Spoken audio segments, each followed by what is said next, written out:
Rochelle. Congratulations on starting middle school. Charla, my son's wife, beamed with pride as she celebrated our granddaughter Rochelle's achievement. Thank you, Charla. Charla opened her bag with a smile, taking out a box filled with freshly baked bread. You made this bread? Way to go, Charla. I clapped my hands in surprise, impressed by the seriousness of Charla, who normally didn't cook. I thought I smelled something delicious. So you baked bread? Harv said as he emerged from the shower. His hair still damp and a towel draped around his shoulders. He inhaled deeply, savoring the enticing aroma wafting through the kitchen. Too bad for you. Charla made this bread exclusively for Rochelle. There's none for you. I laughed as I spoke, and Harv looked a bit disappointed, I see. but chuckled good-naturedly, humming a cheerful tune. Charla reheated the boxed bread in the microwave and transferred it to a plate. I made this for Rochelle, so make sure you eat it all, okay? As Rochelle took the bread, she suddenly sneezed. Immediately, Harv abruptly reached for the plate of bread. And before anyone present could stop him, Harv tossed the bread, plate and all, into the garbage can and quickly closed the lid with a decisive thud. What on earth are you doing? How could you do something so cruel? Charla went to all the trouble to make that bread just for Rochelle. Unable to comprehend Harv's actions, I smacked his shoulder 2 or 3 times in reproach. Nana, stop! Rochelle grabbed my arm to stop me. Pop, thank you. Her eyes glistened with large, shimmering tears. My name is Bella, and I'm 60 years old. I work part-time at a local supermarket while living with my husband Harv, a civil servant.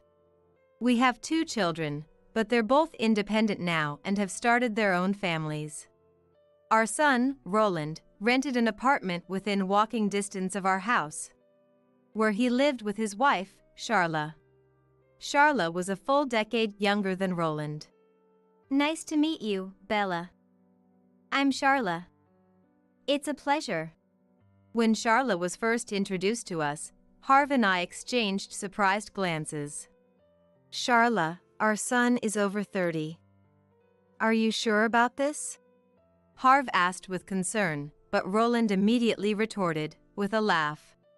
What's that supposed to mean? Observing their interaction, Charla smiled.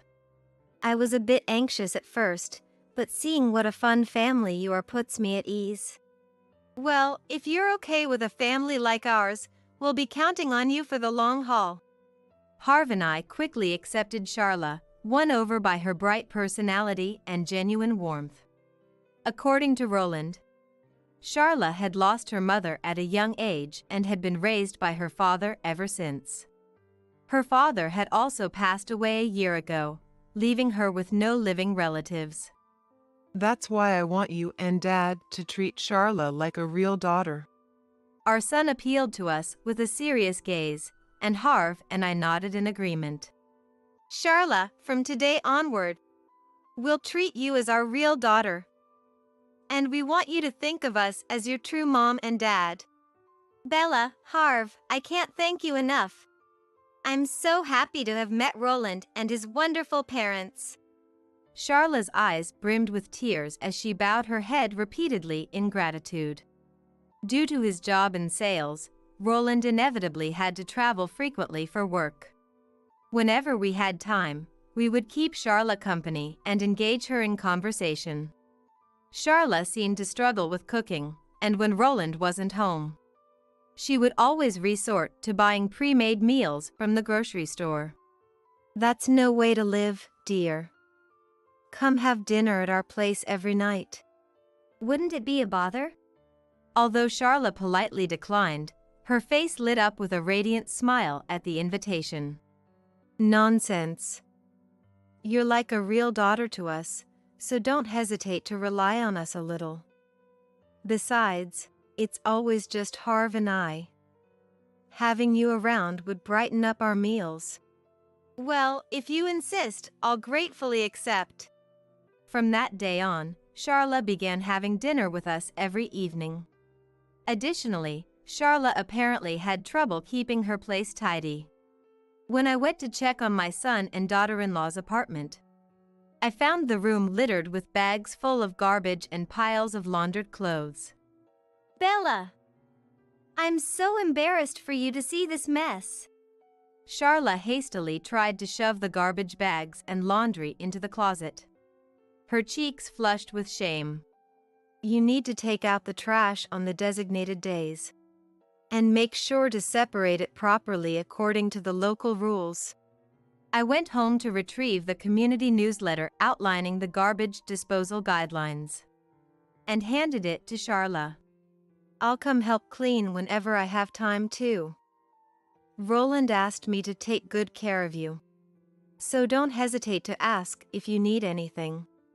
From then on, Charla began seeking our help at every turn, her requests growing more frequent and demanding. There are weird bugs infesting the kitchen and I'm at my wit's end. I'm too scared to deal with it myself, so please. The laundry has piled up. Can you put it away for me? My friends are coming over to hang out. So could you go shopping for me instead? After just 3 months, Charla's demands were escalating rapidly, her reliance on us becoming increasingly burdensome. Even the mild-mannered Harv grew suspicious. Aren't we being a bit overprotective? If she can do things herself, we shouldn't let her rely on us for everything. His brow furrowing in concern as he voiced his reservations.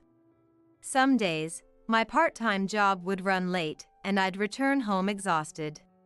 Even on those days, Charla would come over as if it were the most natural thing, handing me a basket overflowing with laundry.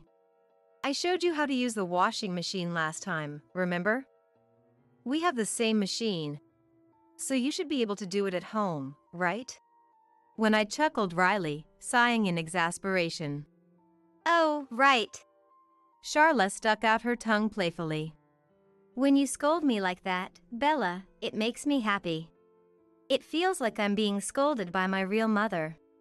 Seeing her suddenly display a lonely expression, I found myself unable to speak any harsher words. You're having dinner at our place tonight too, right? Yes. Bella's cooking is the most delicious in the world. Although I thought her phrasing was a bit over the top, I couldn't bring myself to turn away Charla when she acted so endearingly. After finishing dinner, as I was washing the dishes like usual, the landline phone rang. I'll get it. Charla, who had started getting ready to leave, picked up the receiver. I quickly wiped my wet hands on my apron, ready to take over the call at any moment. Well then, I'll be heading home now. Thanks for the delicious meal today. However, as Charla was about to leave, I hastily rushed out of the kitchen. Who was that on the phone just now? It was a pushy salesperson. They've been calling a lot lately, and it's really troublesome. Be careful of scams and such. They often target elderly households. You're right. The neighbors said they've been getting strange calls too, so they've stopped answering the phone. Thanks for the warning. It's reassuring to have you looking out for us. Definitely, let's be cautious. Well, I'll see you again tomorrow. With a bright smile, Charla left for the night. This routine continued for about a year. In addition to Roland, we have another child, a daughter named Georgina. Georgina is just a year younger than Roland and married her high school classmate, Wesley. Currently, they live in the neighboring state due to Wesley's job. The distance is not insurmountable by car, and we understand that our daughter's family has their own circumstances. And we can't expect them to come over often just because we're feeling lonely. Nevertheless, Georgina would occasionally call to update us on their lives. Guess what? Rochelle won the Gold Award at the speech contest last week. Oh my, that's incredible. We should celebrate the next time you visit. Think you could make it this weekend? Well, I'm not sure. We just came for Christmas. And the next long break won't be until summer vacation. After ending the call with Georgina, I always felt a twinge of loneliness. Georgina has a daughter, Rochelle, who is about to graduate from elementary school. Rochelle is our one and only grandchild, a precious light in our lives. She affectionately calls us Nana and Pop. Her love for us evident in every embrace. Up until a year ago, Wesley would drive the family to visit us every weekend without fail. Rochelle's laughter filling our home. Watching Rochelle energetically run around the spacious yard and rush to hug us. "Oh, why don't you just stay here and never go back home?" I found myself repeatedly voicing a half-joking plea. No way. I have school tomorrow. Rochelle would always take my jokes seriously, replying with a solemn face that only endeared her to us even more. Her earnest nature tugging at our heartstrings. Every time I recalled her adorable face, I yearned to hear Rochelle's voice without reserve. "Why don't you come visit us sometime soon?" Inviting her over the phone at every opportunity. I'm sorry, Nana. I have cram school tests next week, so I need to study. This week, I promised to go shopping with my friends. And over the weekend, our class is going on a camping trip. Like clockwork, Rochelle would turn down my invitations, always citing one reason or another. Feeling a bit dejected, I would hang up the phone, only to have Harv gently pat my shoulder. Rochelle is at that age now. She must be dealing with a lot, like studying and maintaining friendships. His smile understanding and comforting. You're right. It seems like she's working hard too. Things can't be like they used to, can they? I had no choice but to convince myself to accept the changing times. Although we couldn't see each other as often as before, Rochelle would still call from time to share stories about school. Watching Rochelle grow from afar became a precious connection that sustained us through the passing years. As the day of Rochelle's elementary school graduation drew closer, the end of February fast approaching, Georgina called us with unexpected news. Rochelle will be graduating from elementary school soon, right? This year. Her spring break is longer than usual. I was thinking of bringing Rochelle to visit you this time. What do you think? Would that be okay? You're more than welcome. I'm sure Dad will be thrilled too. But we just visited during Christmas. Are you sure it won't be a bother? What are you even hesitating for? As if we'd ever turn down a chance to see our adorable granddaughter. That evening, when I told Harv about the plan, he grew even more excited than I was. His eyes sparkling with anticipation. Of course, we'll welcome them with open arms. Why is she acting so reserved with us? This settles it. Let's throw a grand celebration for Rochelle's graduation and middle school entrance. Harv was so overjoyed, he couldn't stop grinning throughout the entire meal. Whoa there, Dad. You all right? Your fork's not moving. At our son's remark, Harv snapped back to reality. Charla got to see me acting all uncool.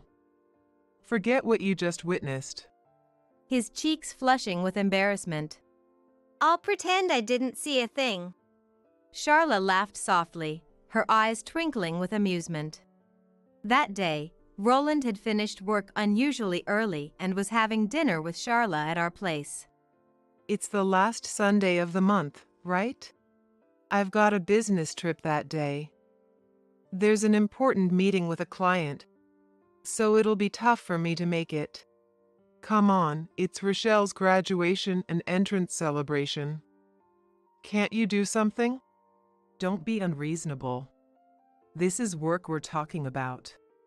Roland gave a wry smile at Harv, who always lost all sense of boundaries when it came to Rochelle.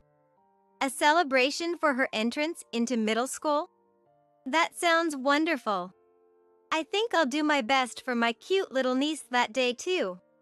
Charla suddenly declared with a beaming smile, her enthusiasm infectious. Do your best at what? Well, let's see. I'll cook something special. What? You're going to cook? Are you sure about that? I feigned exaggerated surprise, but deep down, I was absolutely delighted. Charla, who never lifted a finger in the kitchen or with household chores, had just proclaimed she would put her heart into cooking for Rochelle's sake. It's okay, right? Of course it's okay. Oh, I can't wait to see what kind of dishes you'll whip up. Thank you. All right then, I'll work hard and learn some recipes for Rochelle. Seeing Charla's determination, everyone at the table burst into laughter. Before we knew it, the day of the celebration arrived. And our daughter's family came over from the neighboring state. Hello, Nana. We're here. Rochelle greeted me with a slightly more composed demeanor, as she stepped out of the car Wesley had driven. When she was younger, she would fling the car door open and immediately dash over to hug me. But now that she was 12, those days were behind her. To think that little Rochelle is already becoming a middle schooler. She's growing up so fast. As I lost myself in nostalgia, Georgina chuckled, finding my reaction peculiar. We just saw each other at Christmas, but you're acting like it's been decades. Well, even a single day without seeing my granddaughter feels lonely. It wasn't an exaggeration, those were my true, unfiltered feelings. Once my daughter's family settled into the house, I promptly began preparing dinner. On a typical evening, I only needed to cook for 3, myself, Harv, and Charla. However, with the addition of Rochelle, Georgina, and Wesley, I had to prepare a significantly larger quantity of food. Without needing any prompting, Georgina readily pitched in, helping with the cooking and setting out the appropriate number of plates, knives, and forks.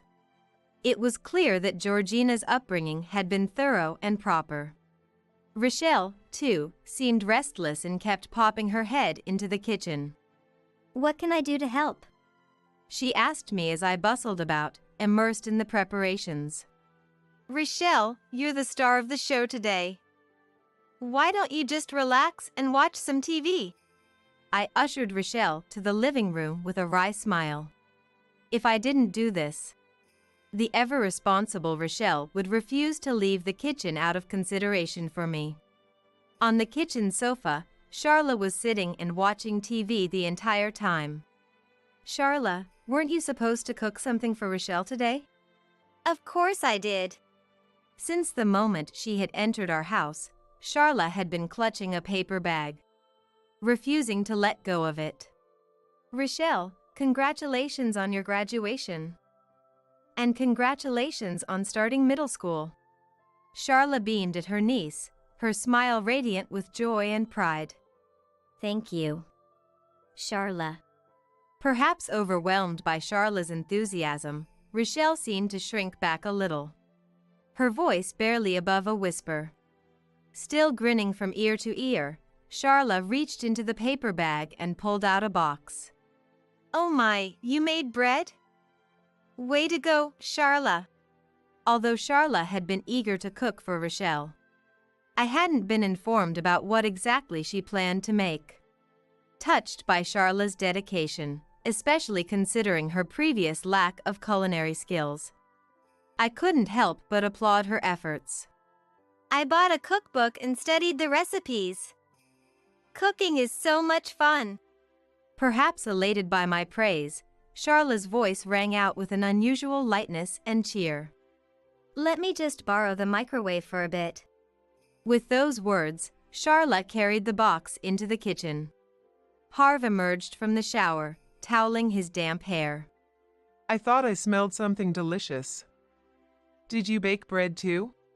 Too bad for you. Charla made this bread exclusively for Rochelle. There's none for you. As I laughed and teased him, Harv looked a bit disappointed, I see. but chuckled good-naturedly. If you'd like, I can make bread for Harv and Bella's wedding anniversary next time. Charla returned from the kitchen, holding the box with a mischievous grin. Now that's something to look forward to. Harv smiled as he gazed at Charla's bread, his eyes softening with anticipation. Humming a cheerful tune, Charla transferred the bread from the box onto a plate. I made this for Rochelle, so make sure you eat it all, okay? Oh, it smells wonderful. Rochelle, you're so lucky to have someone make such delicious-looking bread for you. As Rochelle took the bread, she suddenly sneezed. Are you coming down with a cold? You're about to start middle school, so you need to take care of your health. No staying up late, all right? Just as I casually offered that reminder, Harv abruptly reached for the plate of bread. And before anyone present could stop him, Harv tossed the bread, plate and all, into the garbage can and quickly closed the lid with a decisive thud. What on earth are you doing? Unable to comprehend Harv's actions, I raised my voice and stood there. Move out of the way! Harv pushed past me and carried the garbage can out of the house. How could you do something so cruel? Charla went to all the trouble to make that bread just for Rochelle. When Harv returned, I smacked his shoulder 2 or 3 times in reproach. Nana, stop! Rochelle grabbed my arm to stop me. Her eyes glistened with large, shimmering tears. Pop, thank you. Rochelle's voice trembled as she expressed her gratitude to Harv. Rochelle, what's going on? Georgina, too, struggled to make sense of the unfolding situation, her gaze darting between Rochelle and Harv in bewilderment. Rochelle coughed, unable to answer coherently. There were nuts in it. Harv's face contorted as he spoke in a low, pained voice, a mixture of anger and sadness coloring his tone. Nuts?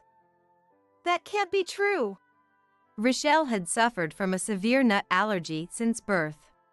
When she first started elementary school, just the scent of nuts in a candy bar had triggered a life-threatening asthma attack, landing her in the emergency room. To think she was trying to feed Rochelle something so dangerous. At Harv's growled words, Charla let out an exaggerated denial, her voice rising to a desperate shout. That's not true. I had no idea Rochelle was allergic to nuts. I swear I didn't know. Please believe me. Tears streamed down Charla's face as she frantically tried to defend herself, dropping to her knees in a pleading gesture. Stunned by the unexpected turn of events, we fell silent, forgetting to utter a single word. Just then, the doorbell rang, shattering the heavy silence that had settled over the room. The sky had grown dark outside, and a glance at the clock revealed it was past 8 p.m. The house was so quiet, I thought no one was home. Our son entered the room, shrugging off his suit jacket. Roland, didn't you say you had a business trip today? That was the plan, but the client's schedule changed, so the meeting got pushed to next week. I hopped on a last-minute flight to come here. Roland smiled and pulled a long, thin box from his bag. It's a personalized pen for Rochelle. I was planning to give it to her later, but I'm glad I can do it today. With those words, Roland approached Rochelle, perhaps sensing the unusual atmosphere. Did something happen? Roland asked with a serious expression. It's the nuts. Charla made bread for Rochelle, and it had nuts in it. Charla didn't know Rochelle was allergic to nuts, so... As Harv explained the situation, Roland's face instantly hardened, his jaw clenching tight. You didn't know? Is that what you said? Roland looked down at Charla, who was huddled on the floor, his gaze sharp and accusing. There's no way you didn't know. I told you countless times. Didn't I?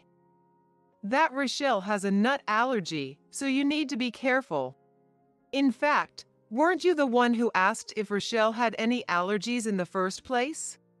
Is that true? Charla, did you knowingly try to feed Rochelle nuts even though you were aware of her allergy? I stared at Charla in disbelief, my mind reeling from the revelation. Charla looked up at me with pleading eyes.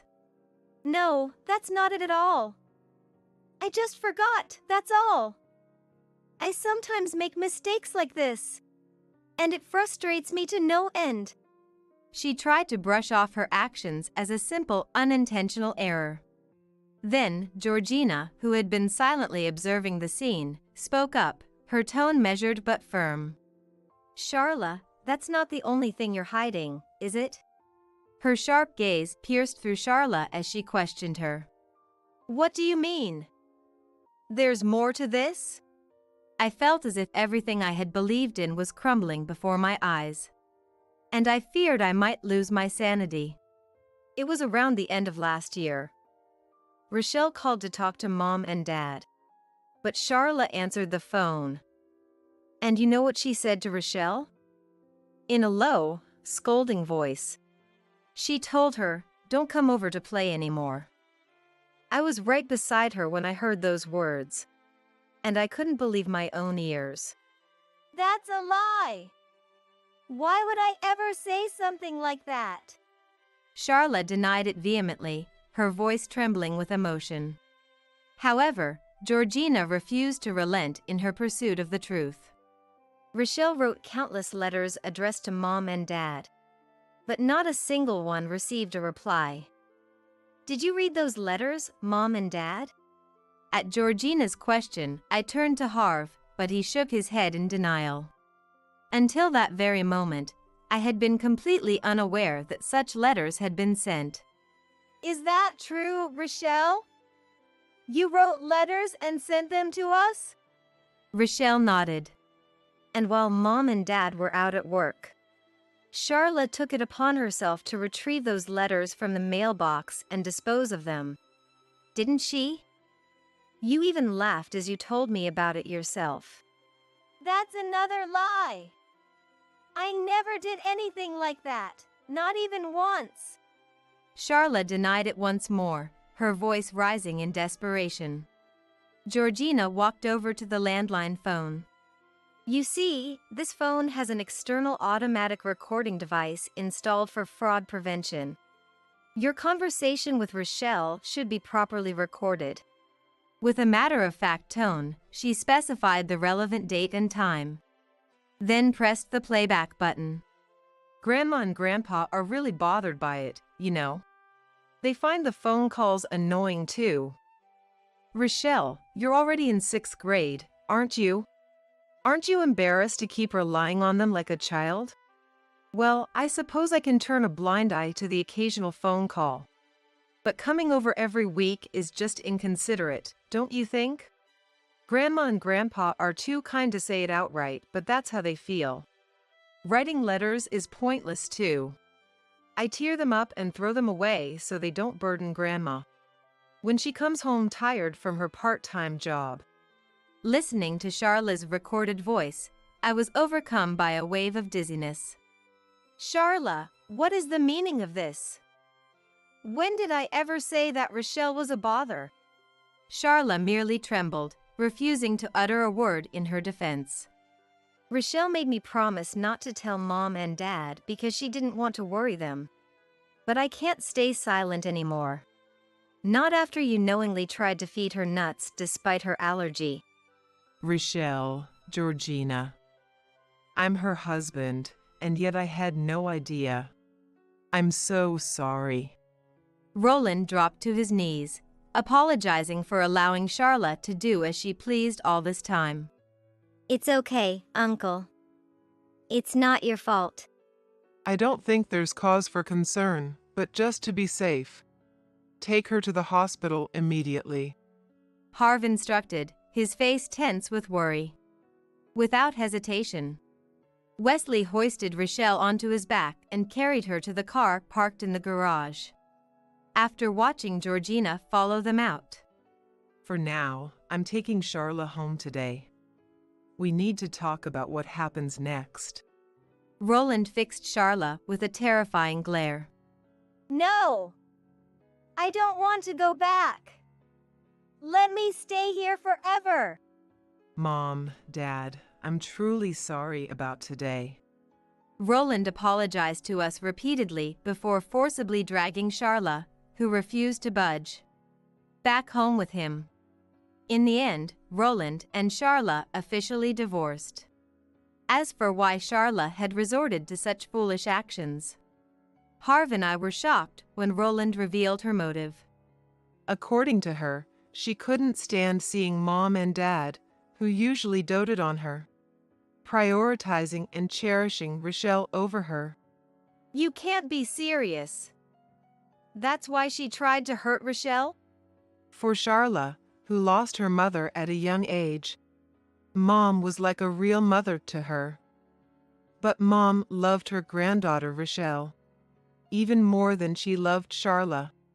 She must have been jealous, feeling like her mother was taken away from her. Roland's next words pushed our anger towards Charla to its peak. She showed no remorse at all. She said we were making too big a fuss over a mere allergy. She even laughed as she signed the divorce papers. This isn't some harmless prank that can be brushed off. You're right. This is a crime. We can't forgive Charla for hurting our precious granddaughter. After discussing it among the three of us, Roland took a doctor's medical report to the police and filed a criminal complaint against Charla for assault.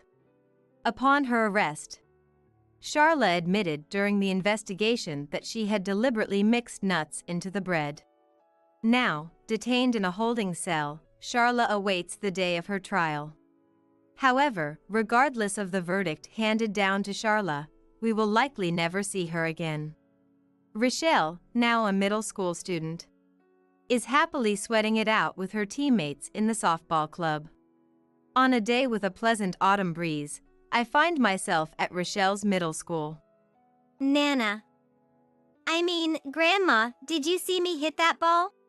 Rochelle flashes me a carefree smile, unchanged from her childhood days. On that fateful night of her graduation celebration. If Harv hadn't realized Charla's true intentions, we might never have seen Rochelle's smile again. Thanks to Harv, who saved our precious granddaughter from crisis in the nick of time. Rochelle's future is now protected. Grandma, what's wrong? You've been staring at my face for a while now. It's nothing. I was just thinking about how adorable you are. No matter how many times I look at you. What's that? Don't say weird things. It's not weird at all. You are our irreplaceable treasure. When I said this with a serious face, Rochelle averted her gaze, looking a bit embarrassed, and ran off to join her friends. She says she wants to be a nurse in the future. Apparently, the nurse at the hospital we rushed to that time was so calm and reassuring. Rochelle found her dream for the future, wanting to become someone like that. I guess it wasn't all bad. Georgina spoke as she watched her daughter, who had grown so strong and resilient. Is that so? I was really worried after what happened. Rochelle is a tough girl, isn't she? I, too, will do my utmost to support and protect Rochelle's strength. To be there for her and help her as she moves forward into the future. My husband Curtis looked at me and snapped. A hospital stay just for an ulcer? It's not that serious of a disease. You're making too much of a big deal out of it. It seemed like he wasn't worried at all. It's because you pushed her too hard, Ashley said, making him uncomfortable, so he declared, I'll go buy something to drink, and left the room. After a while, Curtis came back looking very anxious. You have only a year left to live, he said solemnly. What? I was surprised, wondering if there had been some explanation from the doctor that I was unaware of. No, I just overheard your parents talking outside. I was going to greet them, but then I heard something like that. I wondered what my parents were talking about. As we sat in silence, Ashley suddenly burst into laughter. Pfft. Ha ha ha. Wondering what was going on, we both looked at Ashley.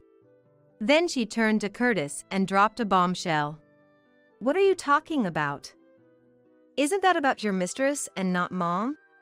The air froze. Dad, we know everything. Hey Stella, isn't breakfast ready yet? As usual, Curtis called out to me. I was in the kitchen, preparing breakfast.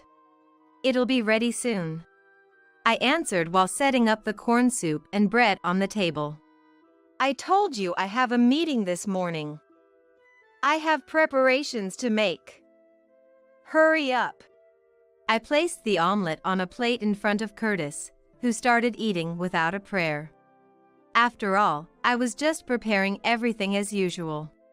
It was he who overslept. Suppressing my thoughts, I started doing the laundry. Once Curtis hurried out, I finally took a breath of relief. The morning news show started, and I took my breakfast to the lively sound of the TV. As a housewife, I spent my days like this, taking care of Curtis. After 25 years of marriage, with a lot of time spent alone at home, I've been thinking about picking up a hobby, but my shy nature always gets in the way, preventing me from taking the first step. Every day, I prepare breakfast for Curtis, do the laundry, clean, shop. I was getting bored with the repetition of the same days. I've thought about going to work, but I've been frail since I was young, and after giving birth to our daughter Ashley, I became even more prone to illness, so that was not an option. Will my life just end without anything changing? As I was thinking this, the doorbell rang. The sound of the front door unlocking was heard, and Ashley entered. "Mom, are you here?" she said, opening the door to the living room. Welcome back. Ashley sometimes comes back like this to check on me. When I'm not feeling well, she even helps with the housework. She's such a capable daughter. How are you feeling? I've been doing quite well recently. Ashley looked relieved to see my face, smiling gently. That's good to hear. Then, how about we go out for lunch? You must be bored, right? she suggested. We went to a restaurant near where Ashley works and talked about her recent life over the meal. These moments were a happy time for me, and also a break from the monotony of my daily life. After finishing our grocery shopping for dinner and returning home, Ashley set down the bags she was carrying and quickly went back to her own place. When I asked if she didn't want to see Curtis, "Dad's probably fine," she simply replied. Indeed, Curtis, at 48, still looked young for his age. He would work out at the gym after work, and lately, he even started caring about his looks, keeping his body fit and his skin lively.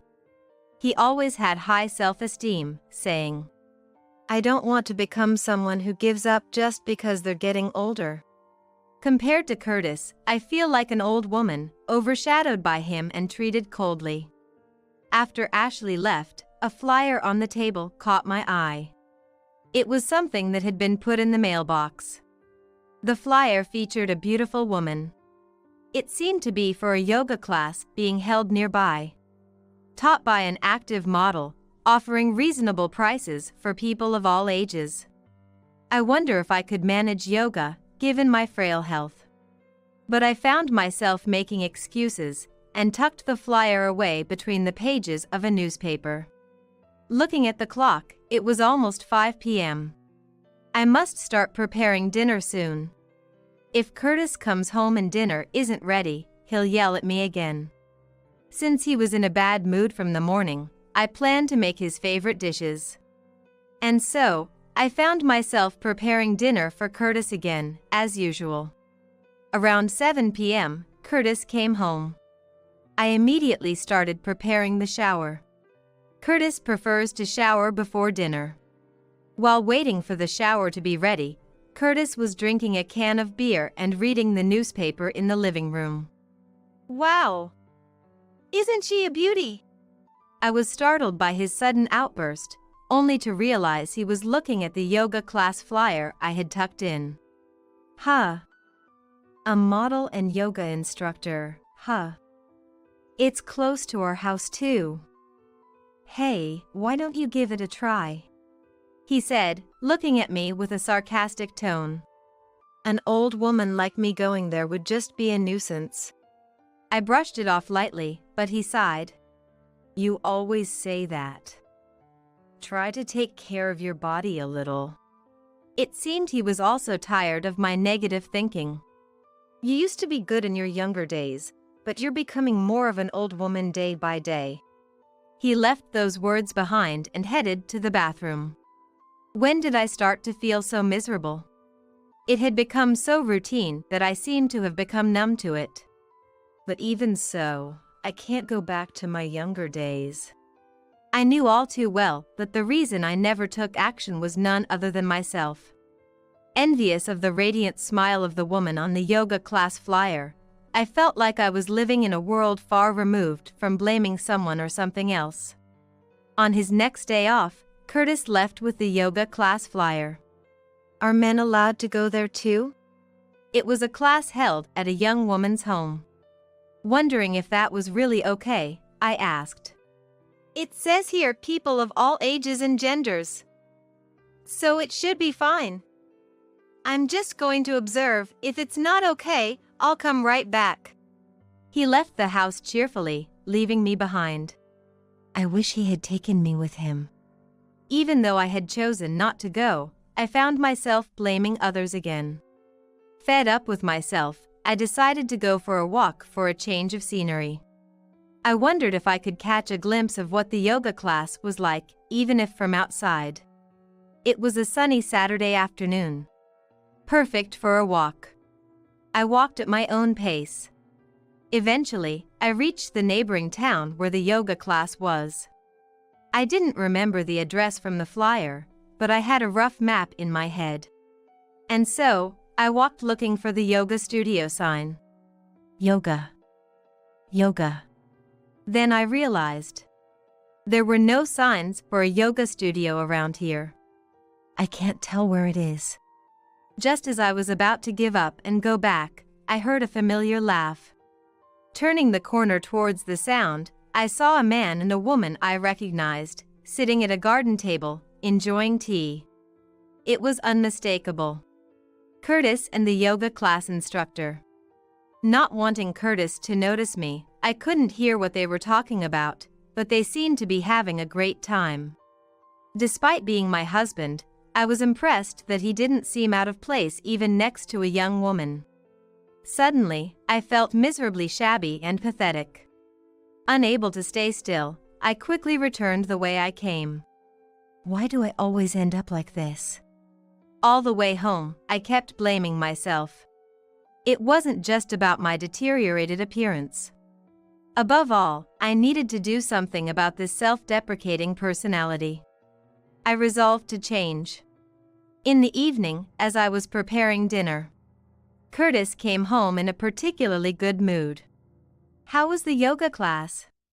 My heart raced, wondering if he knew I had seen him having a good time. Yeah. It was fun. The teacher was around Ashley's age, but she had proper qualifications as an instructor and seemed very competent. So she was that young. I wondered what kind of conversations they had, what made them enjoy their time so much. I became a bit curious. Maybe I should try yoga too. I murmured to myself, then. No, that would be impossible for you. Curtis looked me up and down exaggeratedly before laughing. There were a few others there, but none like an old woman like you. You'd just embarrass yourself. Hearing that, I got angry. I was jealous of the yoga instructor, but I had been trying to think more positively. Seeing my expression, If you're so angry, you should have done something about it sooner, he said dismissively before disappearing into the bathroom. I thought about attending on a weekday when Curtis wouldn't know, but I was sure they'd identify us as a couple based on our last name or address. If Curtis found out, he'd surely berate me. So, despite my resolve earlier in the day, I became gloomy and secluded myself. 3 months had passed since Curtis started attending the yoga class. He went there on his days off, not just for yoga, but it seemed he was also helping with minor DIY for home decor and other small errands. Isn't that something you shouldn't have to help with? I brought it up to Curtis, concerned, but he snapped at me. A girl around Ashley's age is in trouble, and you won't let me help her? Or do you think there's something shady going on? Ridiculous.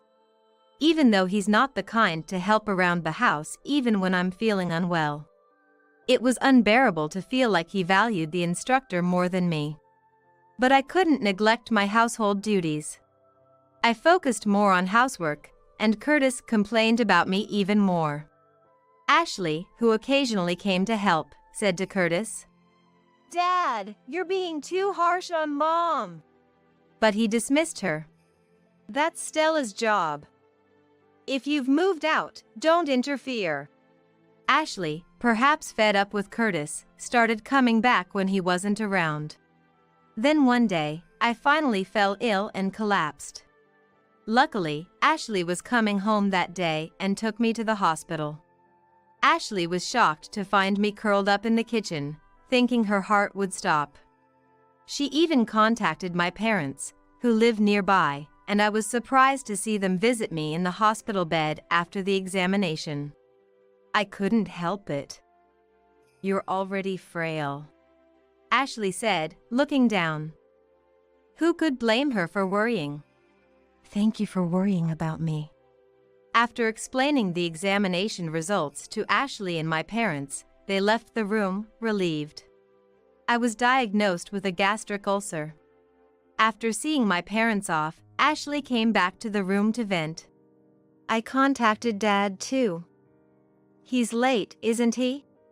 I knew Curtis wouldn't leave work early to rush over for me. But it still felt lonely. "I'll come again tomorrow." "You'll need a change of clothes, right?" Ashley couldn't bear to leave me looking so forlorn. I was grateful to have raised such a kind daughter. That was my only pride. "I'll contact Dad again." "See you tomorrow." Ashley left, but Curtis didn't come to the hospital room that day. The next day, Ashley brought me the things I needed for my hospital stay. Looking somewhat guilty, Curtis was standing behind her. As soon as he saw me, he sneered. A hospital stay just for an ulcer? It's not that serious of a disease. You're making too much of a big deal out of it. He seemed not to be worried at all. You've been pushing her too hard, Ashley said, making him uncomfortable, so he announced, "I'll go buy something to drink," and left the room. Really, I can't believe him, of all people. Ashley seemed thoroughly disgusted. I thought he might just leave, but surprisingly, he came back quickly and very anxious. "You have only a year left to live," Curtis said, looking serious. It seemed it was no joke. "What?" I was shocked, wondering if there had been some explanation from the doctor that I was unaware of. "I just overheard your parents talking outside. I was going to greet them, but then I heard something like that." I wondered what my parents were talking about. As we sat in silence, Ashley suddenly started laughing. Pfft. Ha ha ha. Wondering what was going on, the two of us looked at Ashley. Then Ashley turned to Curtis and said something shocking. "What are you talking about?" "Isn't that about your mistress and not Mom?"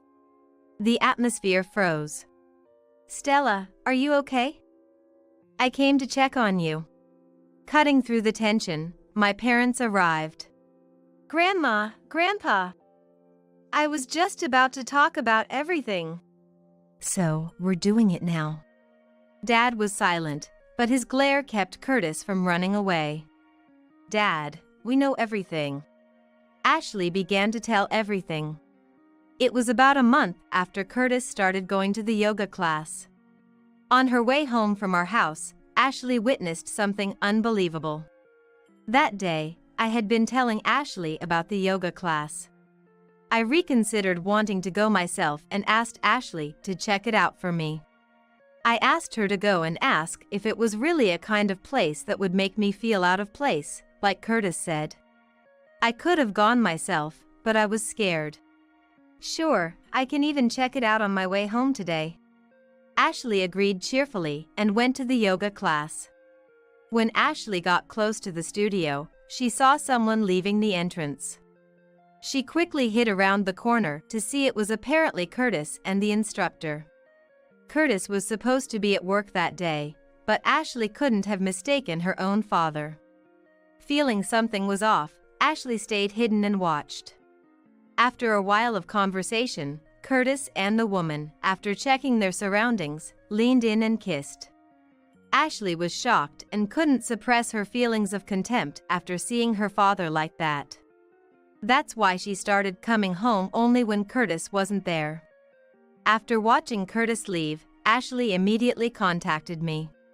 Mom, you'd better stay away from there. Ashley, usually so positive, saying something like that made me ask what was wrong, but she wouldn't say. I just feel like you and that instructor wouldn't get along. Looking back, it must have been Ashley's kindness trying not to alarm me. Unaware, I regretted missing another chance to go to the yoga class, but a few days later, while walking near the studio again, I spotted a suspicious woman hiding by a fence, seemingly trying to peek inside. How disturbing. Approaching, I realized it was Ashley. What was she doing? She hadn't noticed me approaching. Not wanting to startle her, I stopped and called her mobile, hoping it was someone else, but knowing it was Ashley. My wish shattered when she noticed the call from me and walked away from the studio to answer. Hello, Ashley? What are you doing there? I asked, sighing. Surprised, Ashley looked around and saw me. And when she saw me in the distance, I'm coming over.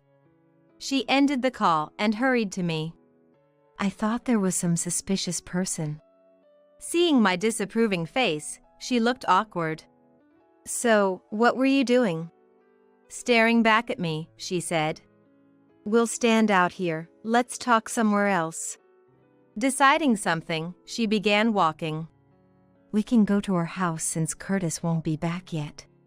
Feeling the seriousness, we headed home. Upon arriving home, I made some tea. After taking a moment to relax, I once again asked Ashley. So, what were you doing there? That's the yoga studio Curtis attends, right? I had previously asked her to scout the place for me, to see what the atmosphere was like, but I thought that matter had been resolved then. Look, before I say anything else, I want you to know that I'm always on your side, no matter what. Starting with that, Ashley told me everything she had seen. On the day she went to observe the yoga studio, she saw Curtis and the instructor coming out looking cozy. They talked intimately and kissed after checking their surroundings. She had been hesitant to tell me, carrying the burden alone to avoid hurting me. I wanted to believe in Dad, too, Ashley said, sipping her tea. She had wanted to believe, so she kept going back to the yoga studio. But contrary to her hopes, Curtis was frequently there, getting along well with the instructor. I was thinking, if I could somehow catch them in the act. If she had proof, she could confront Curtis. She thought by having something over him, she could make him stop treating me badly. I could have been reported for stalking. Discovering her there helped Ashley regain her composure. Yes. Despite hearing about Curtis's affair, I somehow remained calm. I had suspected something beyond just yoga lessons. Curtis denied it, but I lacked the courage to delve further. Hey, Mom. Are we just going to leave things as they are? Ashley looked at me worriedly. If you're up for it, I'm willing to help. I immediately understood what she was hinting at. You're asking if I'm considering divorce? Ashley just nodded without saying a word. What do I want? I asked myself. Honestly, even if I decided to divorce, I wasn't sure I could make it on my own. Having been a housewife all this time, could I really find work? Plus, there were my health concerns. Ashley offered her support, but I couldn't always depend on her. Sensing my deep thought, Ashley reassured me. Even if you decide not to divorce, like I said earlier, I'm always on your side. And left before Curtis came home. Curtis arrived and immediately started complaining about everything as usual. The taste of dinner, the cleanliness of the house, as if he was searching for faults on purpose. Had it not been for the discussion with Ashley earlier, I might have been able to ignore it, but today I couldn't. Hearing the facts from Ashley, everything Curtis did started to disgust me. His voice, being in the same room, everything felt repulsive. That night, after Curtis had gone to sleep, I decided to check his mobile phone in a desperate search for evidence. If there was proof, I would divorce him. I knew it was wrong, but the betrayal started with Curtis. Convincing myself, I checked his phone. But my last hope was shattered.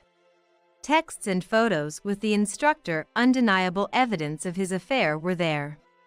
Quietly closing the phone, I went to the living room and lay down on the sofa. I couldn't bear to sleep in the same room. I'll contact Ashley first thing tomorrow. And that's how our plan began. Ashley and I decided to inform my parents first. If the divorce went through, I'd move back to my parents' house. So, it was necessary to explain the situation. Hearing this, my parents were furious. After discussing it as a group, we decided to act at the moment that would make the yoga instructor the happiest. During her surveillance, Ashley found out the instructor apparently had another man. I'll attend the yoga class and gather information. Saying that, Ashley started attending the yoga class and got closer to Curtis's mistress, Hilda. It turned out, just as Ashley had guessed, Hilda was engaged and planning to get married in a year. We'll target that time to demand alimony in the divorce trial. Ashley was oddly enthusiastic, but I felt heavy-hearted. I was anxious about whether I could let Curtis be free for so long and act as if everything was normal.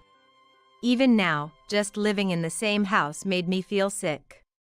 My anxiety and the stress of living with Curtis culminated in me developing a gastric ulcer.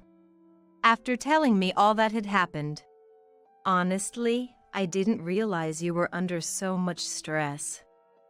I'm sorry, Ashley said. When I was taken to the hospital, she discussed with my parents and decided to change the plan to immediate divorce and claim alimony.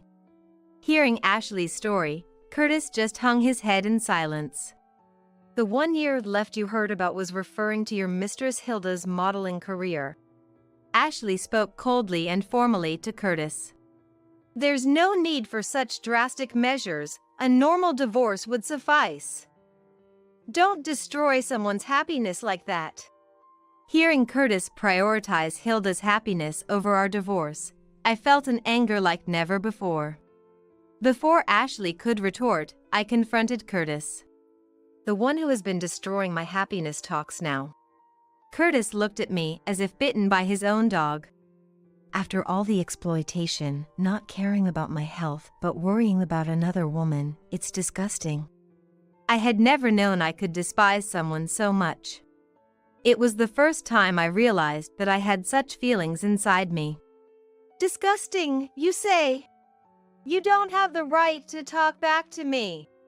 My negative emotions were overflowing. Ashley tried to intervene, but she seemed bewildered by my anger. Just as I was about to lash out at Curtis again, Mom intervened softly. "That's enough, Stella." Her voice was gentle and comforting. A voice I'd known since childhood. I snapped back to reality. After a moment of silence, Mom calmly addressed Curtis.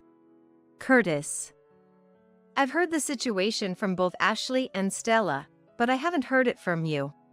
Curtis looked uncomfortable. "If you have any justification, we're listening." Her voice, different from when she scolded me earlier, now carried a chill. "I don't have any excuses," Curtis stammered. "So, you admit everything is true?" Seemingly accepting his fate, Curtis defiantly admitted. Yes. I love Hilda, not Stella. I can't help it. Stella no longer attracts me." "That's terrible," Ashley muttered. "Terrible, you say? Which is worse? I thought Hilda and I loved each other. But to think, Hilda had another man." It seemed Curtis didn't know about Hilda's fiancé. He trembled, fighting back tears. "Do you understand what you're saying?" Mom confronted Curtis. "After making Stella feel the same way, how dare you feel sorry for yourself only?" Curtis looked down, unable to raise his face. Ashley and Mom spoke for me, but I felt nothing for Curtis anymore. I just wanted to be away from him. That was my only wish. "With the divorce, we'll also be claiming alimony from you and Hilda, so please leave for today," I told Curtis formally. He stood up weakly, avoided our gazes, and left the hospital room. I cried over the wasted time I had spent with such a man. After being discharged, Ashley and I went to Hilda's yoga studio. It was under the guise of Ashley canceling her membership, but we intended to tell Hilda everything. However, just as we were about to start, Curtis barged in. As we stood dumbfounded, Curtis snatched Hilda's mobile phone from her resisting hands and called her fiancé. In a fit of desperation, Curtis exposed everything to the fiancé and laughed maniacally. After fiddling with Hilda's phone, he threw it at her and left, making deliberate noise with his steps. As Hilda sat on the floor, I told her, "That was my husband. Why has it come to this?" Hilda looked up at me with surprise, but retorted, "That man approached me. If you're his wife, you should at least teach your husband some manners." "I'm getting divorced, and we have all the evidence of the affair," Ashley countered with equal fervor. "Whatever you think, we will be claiming alimony in the divorce trial." Realizing talking here wouldn't make Hilda admit anything, I decided to leave her house with Ashley. Later, Hilda tried to make excuses to her fiancé, but since Curtis had exposed irrefutable photos and messages, her engagement was called off. Furthermore, since Hilda's fiancé was the owner of the entertainment agency she belonged to, she ended up being blacklisted from modeling work. Of course, her yoga studio, financed by her fiancé, was closed down soon after. This story was briefly mentioned in gossip magazines, so whether it was entirely true or not is uncertain. However, a for-lease sign was definitely posted on the yoga studio's house. Faced with undeniable evidence, Curtis and Hilda couldn't resist and had to comply with the compensation claim. After the divorce, I stayed at my parents' house for a while, but moved due to harassment from Curtis and Hilda. Both Curtis and Hilda probably thought they could handle the situation at first, but eventually fell apart. Chased by the alimony payments, Curtis lost his money for gym and beauty treatments, his appearance deteriorated, yet he still made advances on young women at work and ended up being sued. He was fired from his job and even in his new job was relegated to a menial position, spending his days alone organizing documents and supplies. He blamed me for his downfall, claiming it was all because I discovered the affair and filed for divorce. As seen in the tabloids, Hilda, after being abandoned by her fiancé, was sued for the yoga studio's business expenses and chased by debt. She blamed me for her misfortune. My parents quickly sold their house and bought a condominium where the four of us could live together.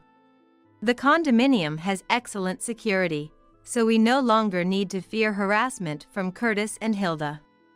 Feeling it pathetic to rely solely on Ashley's income and my parents' pensions, I learned to use a computer from Ashley and started working from home.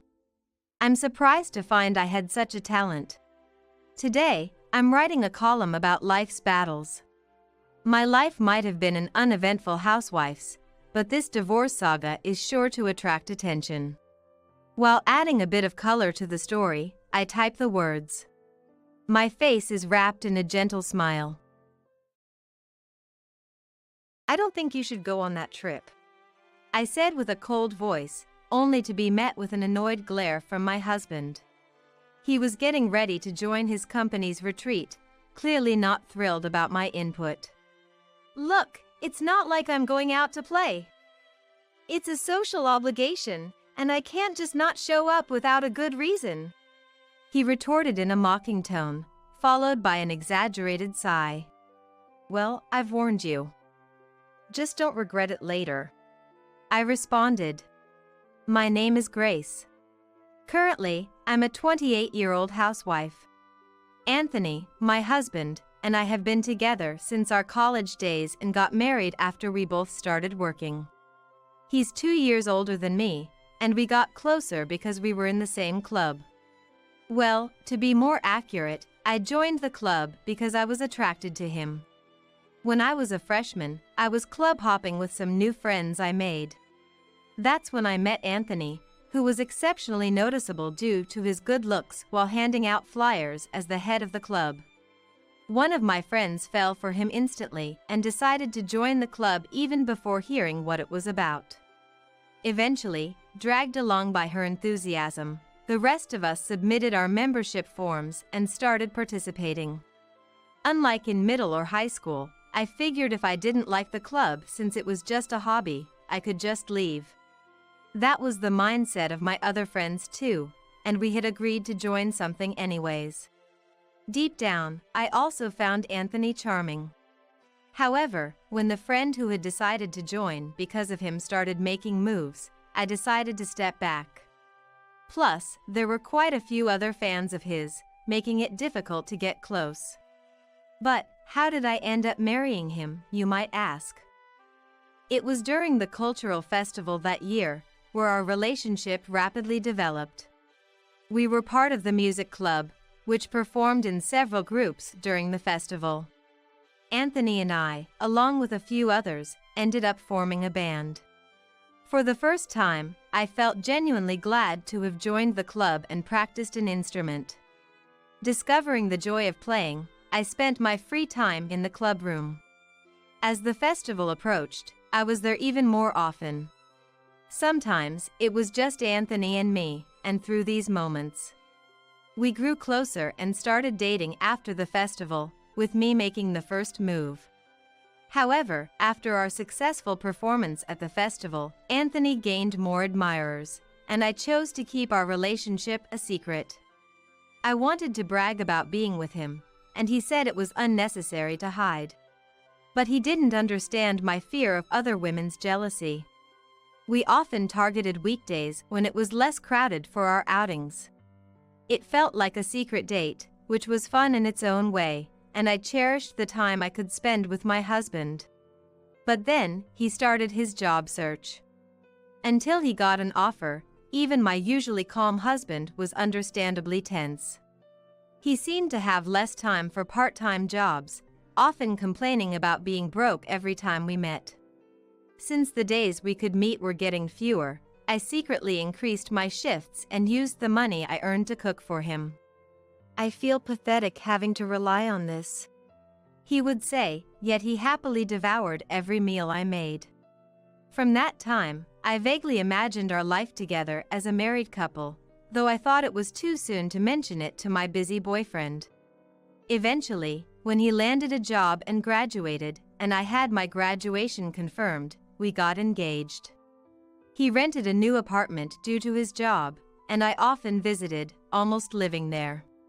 We were in a semi-cohabiting state, but he paid for the rent and utilities with his salary, so I helped out with household chores in return. I would make meals to last several days and store them in the fridge, take out the trash in the morning, and clean the bathroom and toilet. I thought I was doing well, but it turned out my husband was quite lazy. When I couldn't come over for a week due to some errands, I found the floor littered with trash. Maybe because it was his first year working, he often had entertainment duties and would leave the room unventilated. Opening the door to a room filled with the smell of sweat and garbage required bravery. But I loved my hard-working husband, and I appreciated his thoughtfulness, like bringing home fancy sweets to say thank you. After graduating, I worked in an office for a year, but then, at my husband's strong request, I became a housewife. The reason was simple. I want you to take care of the house. His lifestyle habits remained the same, with me handling most of the household chores. Additionally, the number of drinking parties increased over the years, making financial management challenging. However, since we lived on my husband's income, it was hard to ask him to cut down on social gatherings. He was supportive when I occasionally met with friends, even giving me some pocket money for those outings. But I couldn't stay silent and watch our household expenses increase, so I brought it up with him several times. At first, he would say, "It's okay, the entertaining expenses are covered by the company. The money comes back." But gradually, he started giving specific reasons, like, "Today is a colleague's birthday," or "I can't miss a promotion celebration." It became harder for me to object. My husband had a close group of friends at work. I heard from a university friend who also landed a job there. That friend was the one who had a crush on him and led us to join the club. She was already married and said it was a coincidence that she ended up working at the same place as my husband. When I mentioned my husband was Anthony, she had to think for a moment. Who was that again? It seems she had completely forgotten about the man she once eagerly pursued. She told me a lot about my husband. He was always with his close-knit group, and there were no other women involved, which was a relief. But the weekly spending on drinks was a problem. I kept asking him to cut back on the drinking sessions, but he couldn't refuse invitations from dear friends. Even when I argued about the expenses, he only suggested reducing the amount spent per occasion instead of not going at all. Looking back, we should have had a serious discussion about this early in our marriage. As time went on, things became more ambiguous, and I started to give up. My husband stopped mentioning his outings unless I asked, and it seemed like he had created his own rule of going out on weekends. Approaching his 30s, he hadn't changed his living habits from his student days, only capable of leaving his clothes on the floor. I had gotten used to taking care of him, so even though I was frustrated, I stopped bringing it up. I figured if we were going to fight about it, I might as well let him do what he wanted. Then one day, my husband mentioned he would be joining the company's retreat. A company retreat when it's not even a long weekend? If it were during a long weekend, everywhere would be crowded. The idea is to go at a different time so we can actually relax. He explained. I'm okay with him participating in the trip since he's been working hard. But the cost is what worries me. Even if the travel expenses are covered, things like meals and souvenirs will likely be out of pocket. With the warmer days, his drinking outings have become more frequent, and our expenses have grown more severe. And there's something about this retreat that's bothering me. Maybe you should skip it? You've been really busy lately and must be exhausted. It's a work obligation, and everyone's expected to go. He said, though his expression softened. He seemed really keen on going. For once, I pressed harder. Are you sure you want to go? We can't afford to spend more right now with all our bills. Thinking I was angry, he raised his voice. Are you seriously telling me not to go now? You say we don't have money, but it's all coming from my salary anyway. Don't act so high and mighty. It seems he made me a housewife just to say this, thinking it would silence me. True to form, I stayed quiet, and he, feeling reassured, said, You've had fewer friends since we got married. You're just jealous of me. I was irritated but too dismayed to retort. Who's been sacrificing social ties to keep this household running? I was on the verge of saying it, but lacked the energy to bother. Fine, do whatever you want. At that, he momentarily looked triumphant. Then patronizingly patted my head, asking sweetly, What would you like for a souvenir? Ever since college, he's believed his wife adores him. Having been quite popular, his self-esteem seems quite inflated. His life has been so charmed that his lack of malice is actually more problematic. Turns out, the trip was set for the very next day, and he left early in the morning, full of enthusiasm. Surprisingly, he managed all the preparations himself, dragging along a neat suitcase he must have bought at some point. During the week he was gone, I had a peaceful time. It made me wonder if this is how it feels when your children are grown and independent. I've essentially been raising a large child for years. Taking a week off won't hurt. By the time he returned from the trip, it was already late at night. He seemed a bit worn out, probably from taking the night bus. Were you okay this week? I was worried about the bills and everything. Yeah, everything was fine, I assured him. See, I told you there was nothing to worry about. I'll start earning again from next week, so don't fret, he said, perhaps a bit smugly after drinking on the bus. I was annoyed but didn't show it, simply replying, Maybe so, and tried to leave. However, he didn't like my response and shouted after me, What's with that attitude? As he's gotten older, he tends to get angry suddenly when he got drunk. I was surprised at first, but now it's become routine whenever he returns from drinking. I'm tired too. Please don't raise your voice.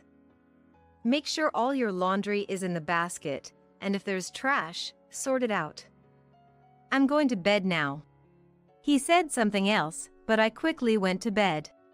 The next morning, his phone rang early.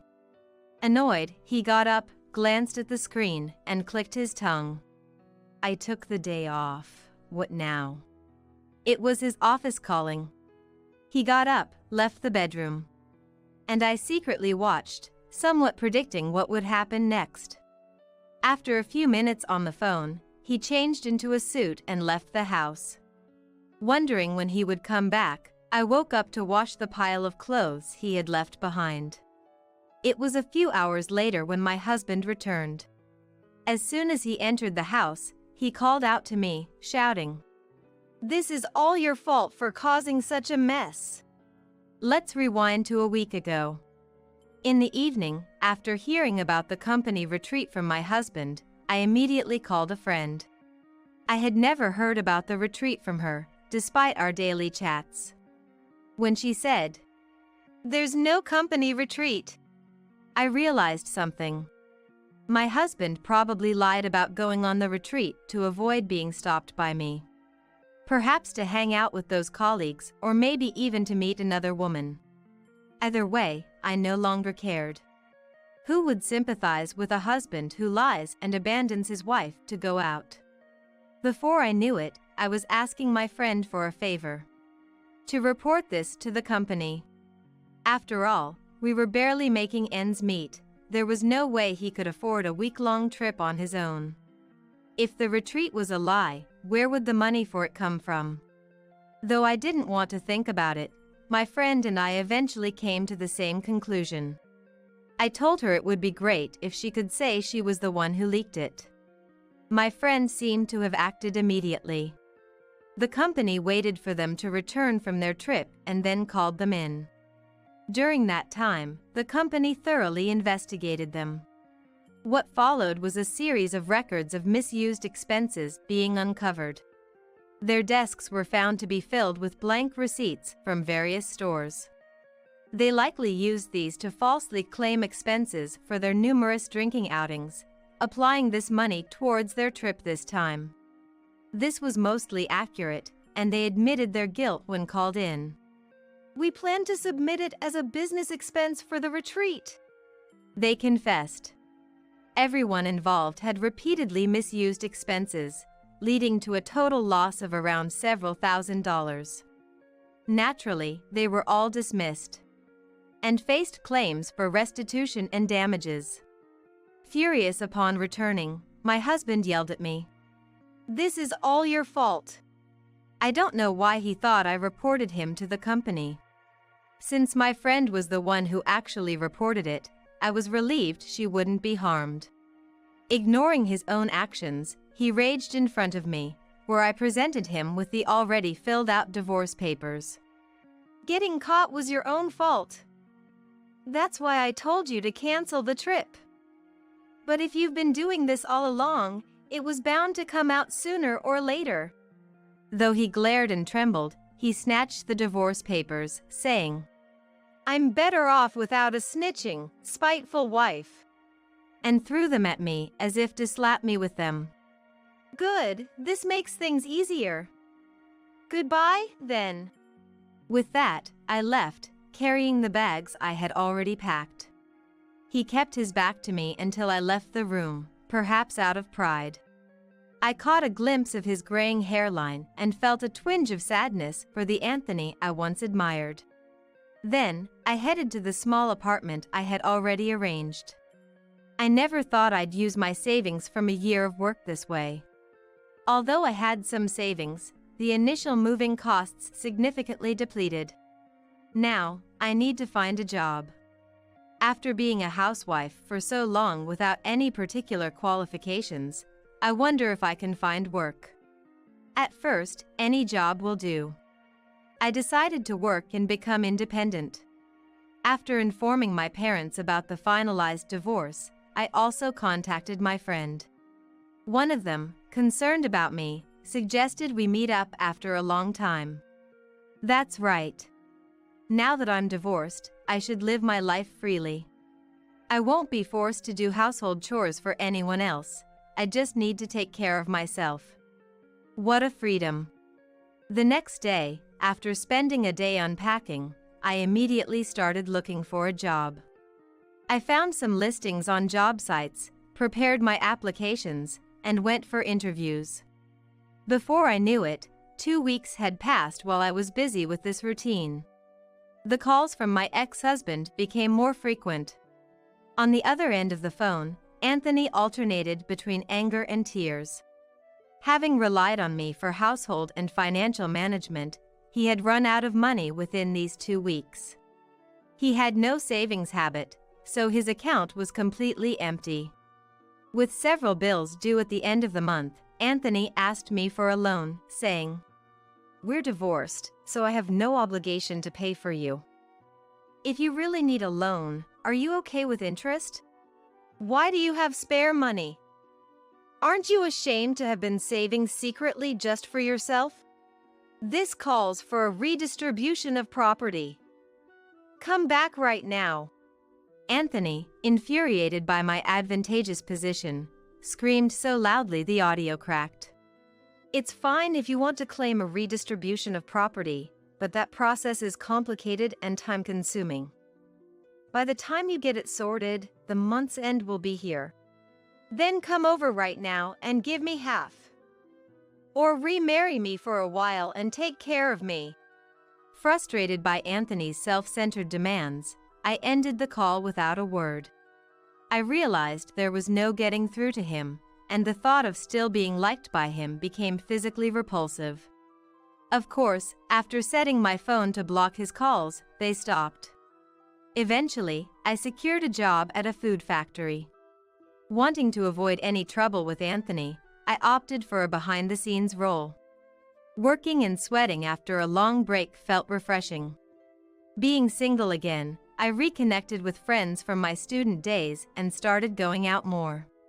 After a few meetings, my friends said I looked rejuvenated, and I felt a profound sense of fulfillment in my daily life. I never imagined our house could be burgled, I muttered to myself. The day after our home was burglarized, I still couldn't grasp that it had happened to me. I was reflecting on my inability to act at the moment. Mother-in-law, concerned, hurriedly asked, "Did you see the face of the culprit?" However, an event that would save me from despair happened shortly after. My name is Mia. I'm 29 years old. I was married to Thomas, a year older than me, and we had a reasonably happy life. But recently, after losing Dad, I've felt a gaping hole in my heart. Dad gave me not only a lot of love, but also many lessons. Even after retiring, Dad never felt left behind by the current times. I remember him studying about money with enthusiasm, even as many others settled into a quiet life receiving their pensions. Dad continued to learn new things after retirement, never stopping despite my concerns. Worried, I suggested, "Dad, you've retired from your job. Why not take a break for a while?" But Dad, with a cheerful smile, replied, "I've worked hard for many years and can't suddenly stop. I'm just doing things I'm interested in as my way of preventing dementia. Don't worry about me." Half in disbelief yet fond of Dad, I watched over his actions, thinking if it's what he likes, then it's okay. When I got married, Dad was overjoyed, saying, "I'm relieved to see Mia so happy. I have no regrets in this world," with tears in his eyes. My husband and I, telling Dad to stop joking, laughed together. A few days after the wedding, Dad and I spent some father-daughter time together, during which he said, "Mia, I'll leave you plenty of money, so don't worry about finances even if you start a family." To which I replied, "Dad, I appreciate the thought, but don't waste your retirement like that. Actually, I want to take you on a trip. Let's enjoy some leisure time together." I thought I'd finally be able to show my gratitude. However, Dad, who had been so vibrant, suddenly passed away, and I was left feeling hopeless after the funeral. Seeing Dad's inheritance was shocking. Gold bars? I was speechless at the sight, not knowing their significance initially. But I soon learned of Dad's intentions. Research revealed that gold bars hold their value over years, hardly depreciating. Dad left me a lasting fortune to secure my future even decades after his passing. Reflecting on it, Dad often said, "In today's world, the value of money can fluctuate, so Mia, you should do your research." At the time, I dismissed it due to daily busyness. Realizing now that Dad converted his wealth into gold bars to leave it for me, I couldn't be more grateful. Wanting to honor Dad's wishes, I kept the gold bars hidden even from my husband. Yet, someone had the audacity to say, "I heard Mia's dad passed away, so you must have gotten a hefty inheritance, right? Share some with me." Shockingly, these words came from my husband. His words were so unthinkable that I didn't respond. Then he said, "I've been feeling unmotivated at work and thinking of quitting to make a quick fortune. Winning a little makes me feel recognized, and it'd be a relief for you too if I became wealthy, right?" Realizing what he meant, I asked, "Is that some kind of gambling?" He boasted, "Well, kinda. But I'm not like those unsuccessful gamblers." I thought about discussing and deciding together on necessities like a house or car for us as a couple. But then, my husband started saying, "I also want to upgrade everything I wear to high-end brands." I was speechless, not knowing he was this kind of person. I decided to keep it stored in a safe that only I could access. To me, what Dad left behind is as precious as life itself. I couldn't bear to squander it on my husband's whims, so I refused. However, since he wouldn't give up asking, I took the bold step of consulting my mother-in-law. Mother-in-law had been supportive since I was dating her son and continued to be so after marriage. After I told mother-in-law everything, she listened, nodding, and said, "I'm sorry about this. Let's have a discussion, the three of us." When I mentioned to my husband that we would discuss Dad's inheritance with mother-in-law, he seemed thrilled, thinking his wishes would finally be met. Later, eager to state his case, he said, "Given the uncertainty of lifelong employment, I've been working on a side hustle. I'd like a share of Mia's dad's inheritance to make it successful." A side hustle, or rather, gambling. I almost blurted out, but mother-in-law immediately mentioned, "I saw you entering a slot shop recently." The room froze at her words. My husband made feeble excuses but was asked by mother-in-law to show his savings, revealing almost nothing. Mother-in-law scolded him with an expression I'd never seen before. "Thomas, enough is enough. Work properly without complaints. If you target me as Dad's inheritance again, I won't forgive you." Yet, my husband responded with dissatisfaction. Okay, I get it. But you're both taking a joke too seriously." I said, "There are things you can joke about and things you shouldn't."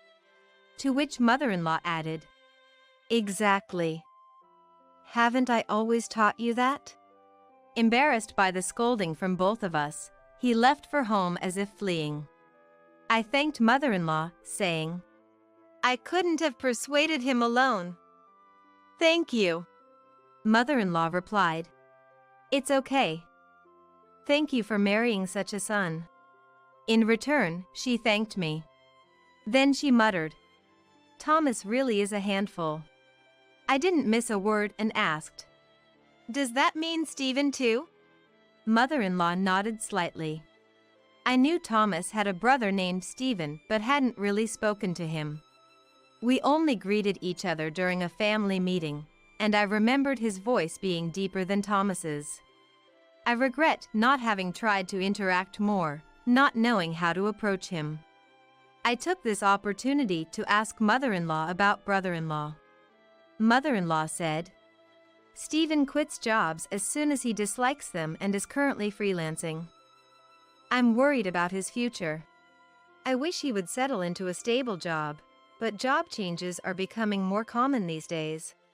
Mother-in-law continued, but it seemed brother-in-law's reasons for quitting were somewhat trivial.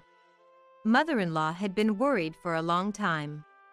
I couldn't admonish brother-in-law myself, so I just listened to mother-in-law, who had been worried for a long time. Worried about mother-in-law's well-being, I bought a concert ticket for her too. And we decided to go together, hoping it would help her relax and refresh. On the day of the concert, my husband had already left for work, and I was looking forward to it with mother-in-law. But after walking a bit, I felt like I had forgotten something. After rummaging through my bag, I realized in horror, "I'm sorry. I forgot the most important thing, the tickets." When I told mother-in-law, she surprisingly said, "It's okay. We can go back and make it. Let's go together." "I'm sorry. Please wait here. I'll run back and get them." And ran off. I burst through the front door, heading straight for the room. There, in front of the safe containing Dad's inheritance, I encountered a person clad entirely in black. In my haste, and unsure if I was dreaming or awake, I screamed. The burglar shoved me aside and fled. Although I was confused about what was happening, I confirmed the burglar had taken the gold bars, and immediately called the police. I explained everything to mother-in-law at home and apologized. When the police arrived and I was describing the burglar's features and the situation, mother-in-law rushed over to my house, anxiously asking, "Mia, are you okay? You really encountered the burglar?" Did you see his face? Did you tell the police everything? I shook my head in despair. While mother-in-law was saddened, I reassured her. It's okay. The police are here, taking my statement. Then, looking at the safe, mother-in-law lamented. Oh, what a mess. I hadn't shared the code or hiding place with anyone. Although it was only until I could deposit them in a bank safe, the safe I had chosen was among the most secure available commercially. Supposedly impervious to ordinary household tools. The police, having seen the scene, speculated that the burglar either had specialized tools or was an experienced criminal. I continued to provide details to the police. Afterwards, I told mother-in-law. The investigation will start now, and it might take a while, so please go back home and rest for now. I'm sorry for today. Mother-in-law responded. All right. I don't want to be in the way. I'll contact you later. And left. However, mother-in-law returned about an hour later, drenched in sweat. Mia, listen! She exclaimed, causing me and the police to freeze and turn towards her. What happened? I asked, to which mother-in-law revealed. When I went back, I saw Stephen entering his room with something that looked like gold bars. I thought I should get evidence before confronting him, so I didn't question him right away. It's about your dad's inheritance, isn't it? When mother-in-law mentioned that, I immediately responded. It's the gold bars. Mother-in-law said. Understood. Now, listen to this. And played a recording from her phone for us. I managed to get the stuff out, but Mia caught me at the worst possible moment. Really screwed up there. And knowing how she showed up just then. The recording clearly captured someone speaking foully. That low and distinctive voice was unmistakably Stephen's. I was certain of it. It also captured a strategy session over the phone with my husband on how to deceive the police if questioned. After recording the scene, mother-in-law, though shocked, submitted it to the police. Apologizing, mother-in-law said, I'm really sorry for causing you distress. I just thought I had to secure some evidence. I quickly assured her. You did nothing wrong, Thomas's mom. My primary concern is catching the burglar as soon as possible. Your evidence was incredibly helpful. Thank you.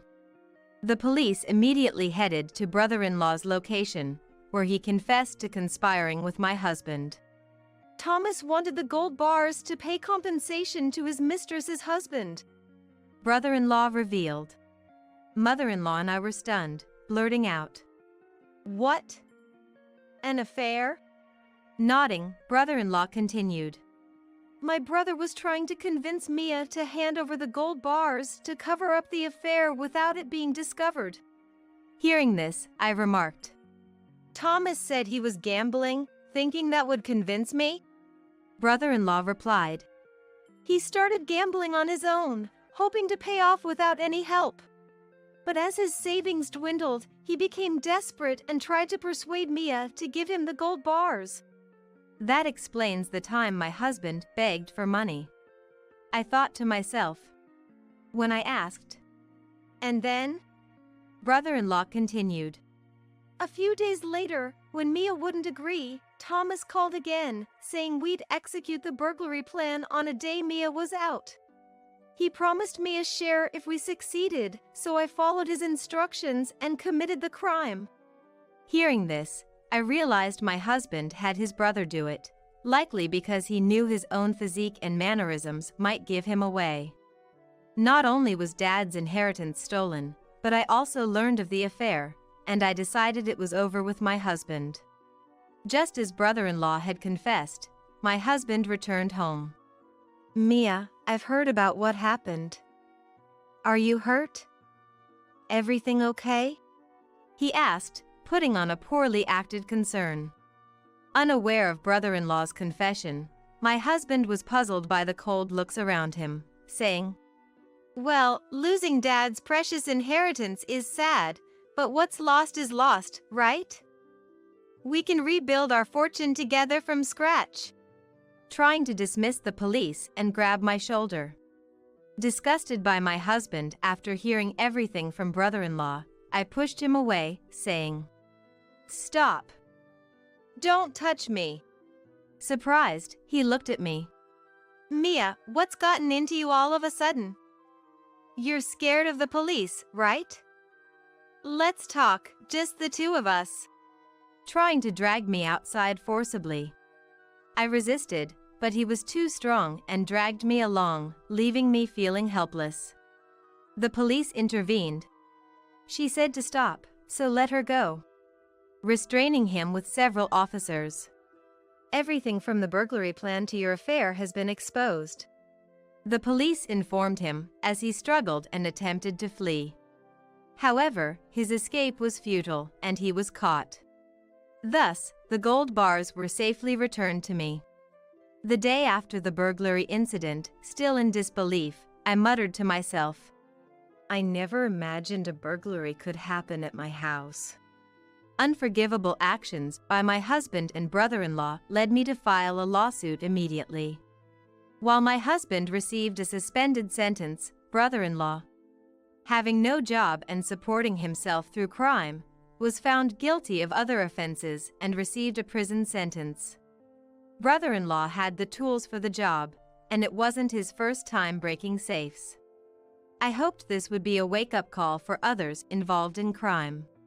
Mother-in-law, devastated by her son's actions, tearfully said, "I hope they fully pay for their crimes." My heart ached, but preventing further victims was necessary. I demanded compensation from my husband and his mistress. My husband, now facing a slew of misfortunes, desperately pleaded, "Let's not divorce, Mia.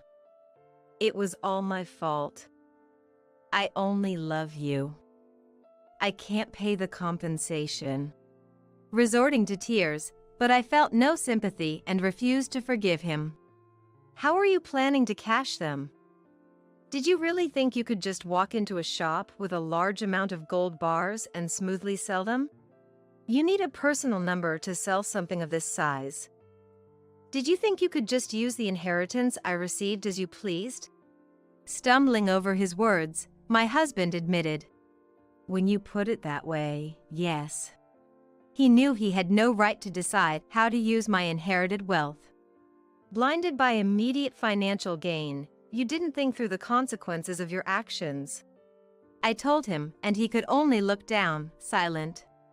Searching for a way to break into such a sturdy safe, committing a crime to get his hands on it. Yet not thinking about the aftermath at all was absurdly foolish. I announced our divorce right there and then.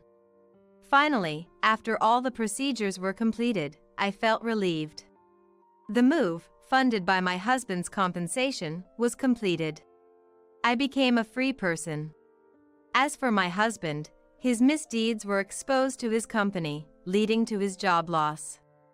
Disowned by his family and with no savings, he began doing day labor to pay the compensation. Struggling with his deteriorating life and failing workplace relationships. It seems he planned another burglary due to being unable to cope with these challenges. Naturally, without any accomplices, he was caught by the returning residents and beaten. "It's the second time. Please have mercy," my husband reportedly pleaded, but the residents mercilessly called the police. He was sentenced to prison. This time, he truly couldn't return to a normal life. The burglary occurred near my previous home, and I heard the story directly from the neighbor involved. After the first burglary at my former house, my husband became well known throughout the neighborhood. Without the means to go far, he committed another crime nearby. Finally, we parted with, "It's a dangerous world out there. Let's both be careful. Take care." After the trial, mother-in-law was mentally damaged and struggled to recover. So, I frequently visited and maintained our relationship. I wanted to do everything I could for mother-in-law, who had always been kind to me. Thanks to my care, mother-in-law gradually recovered. We still have a good relationship today. I want to live my life gratefully for the peaceful days and the people around me, hoping for this tranquility to last forever. Ah. Look, it's the bitch. My 6-year-old daughter pointed at the woman who had come to our house. Today was the day my son brought his fiancée over. I quickly lowered my daughter's pointing hand and bowed repeatedly to the fiancé, embarrassed by the terrible thing my daughter had said to her. Upon hearing this, my daughter looked up at me with pure curiosity and said, "But, sis was happy being called a bitch." "My name is Trinity. At 31, I'm living my life juggling work and parenting. You could say I'm a working mom. My husband, Michael, is also 31. A kind and justice-driven man, Michael is a well-respected salesman within his company. He's supportive in both childcare and household chores, always taking the initiative without me having to ask. It's truly a blessing, especially when I come home tired from work. Marrying Michael was the best decision of my life. Every day, I'm grateful for my husband, Michael. Our daughter, Yasmin, is 6 years old. Full of growth and energy, Yasmin's curiosity knows no bounds. Every day she discovers something new and excitedly shouts, "Mom, look!" enjoying her own little world. It's a relief when she can play by herself, especially when I'm tied up with household chores. Reaching my 30s, I've noticed a waning interest in the wider world, making Yasmin's daily joy frankly enviable. With my husband often away on business trips, he's mostly home only on weekends and holidays. Since I often work weekends too, the days when the whole family is together are rare. However, we're a close-knit family, making the most of our time together, whether we're going on trips or playing locally. Our family relationship is very healthy. Occasionally, my mom, who lives nearby, comes over to visit. Yasmin adores my mom, always exclaiming, "Grandma! Grandma!" in excitement. It's heartwarming to see my mom happily respond with a "Yes" to Yasmin's calls. For me, busy with work, my mom's presence is invaluable. Compared to mom, I've always had a strained relationship with my dad. There's no clear reason, but our personalities just don't mesh. We have different perspectives, and it seems we disagree on everything. You encounter such people at work too, but the best strategy is usually to keep your distance. It seems Dad feels the same way, hardly ever showing up at my house. Even when I introduced Michael, Dad opposed our marriage. His reason being, "Something about him just doesn't sit right. Something about him just doesn't sit right." Such a selfish reason. To oppose the person your daughter has seriously chosen to be with, just because you don't like something about them, is just too selfish. My already poor relationship with Dad only worsened after he opposed our marriage. But I went ahead and married Michael, ignoring my dad's opposition, because it's my life. Maybe out of a sense of guilt, I found myself avoiding Dad after the wedding. I get along well with Michael's parents, my in-laws, who live far away. When we can take long vacations in summer and winter, I take Michael and Yasmin to visit them. Yasmin has been familiar with them since she was little, so she's not shy at all and is very dear to them. I've always been close to my brother Trevor, who is 5 years older. Our attachment to each other might seem a bit unusual to some. We even exchange emails daily. I share updates about Yasmin's growth and family events, while Trevor vents about work. Whenever something about Yasmin troubles me, talking to Trevor usually helps me forget by the next day. That's how important Trevor is to me. Currently, Trevor, who works for a major corporation, is not only kind and stylish but also handsome. It's a wonder why he doesn't have a girlfriend. Though he's popular, he seems uninterested in romance. His lack of interest in love is, ironically, what draws women to him, something Trevor hasn't realized.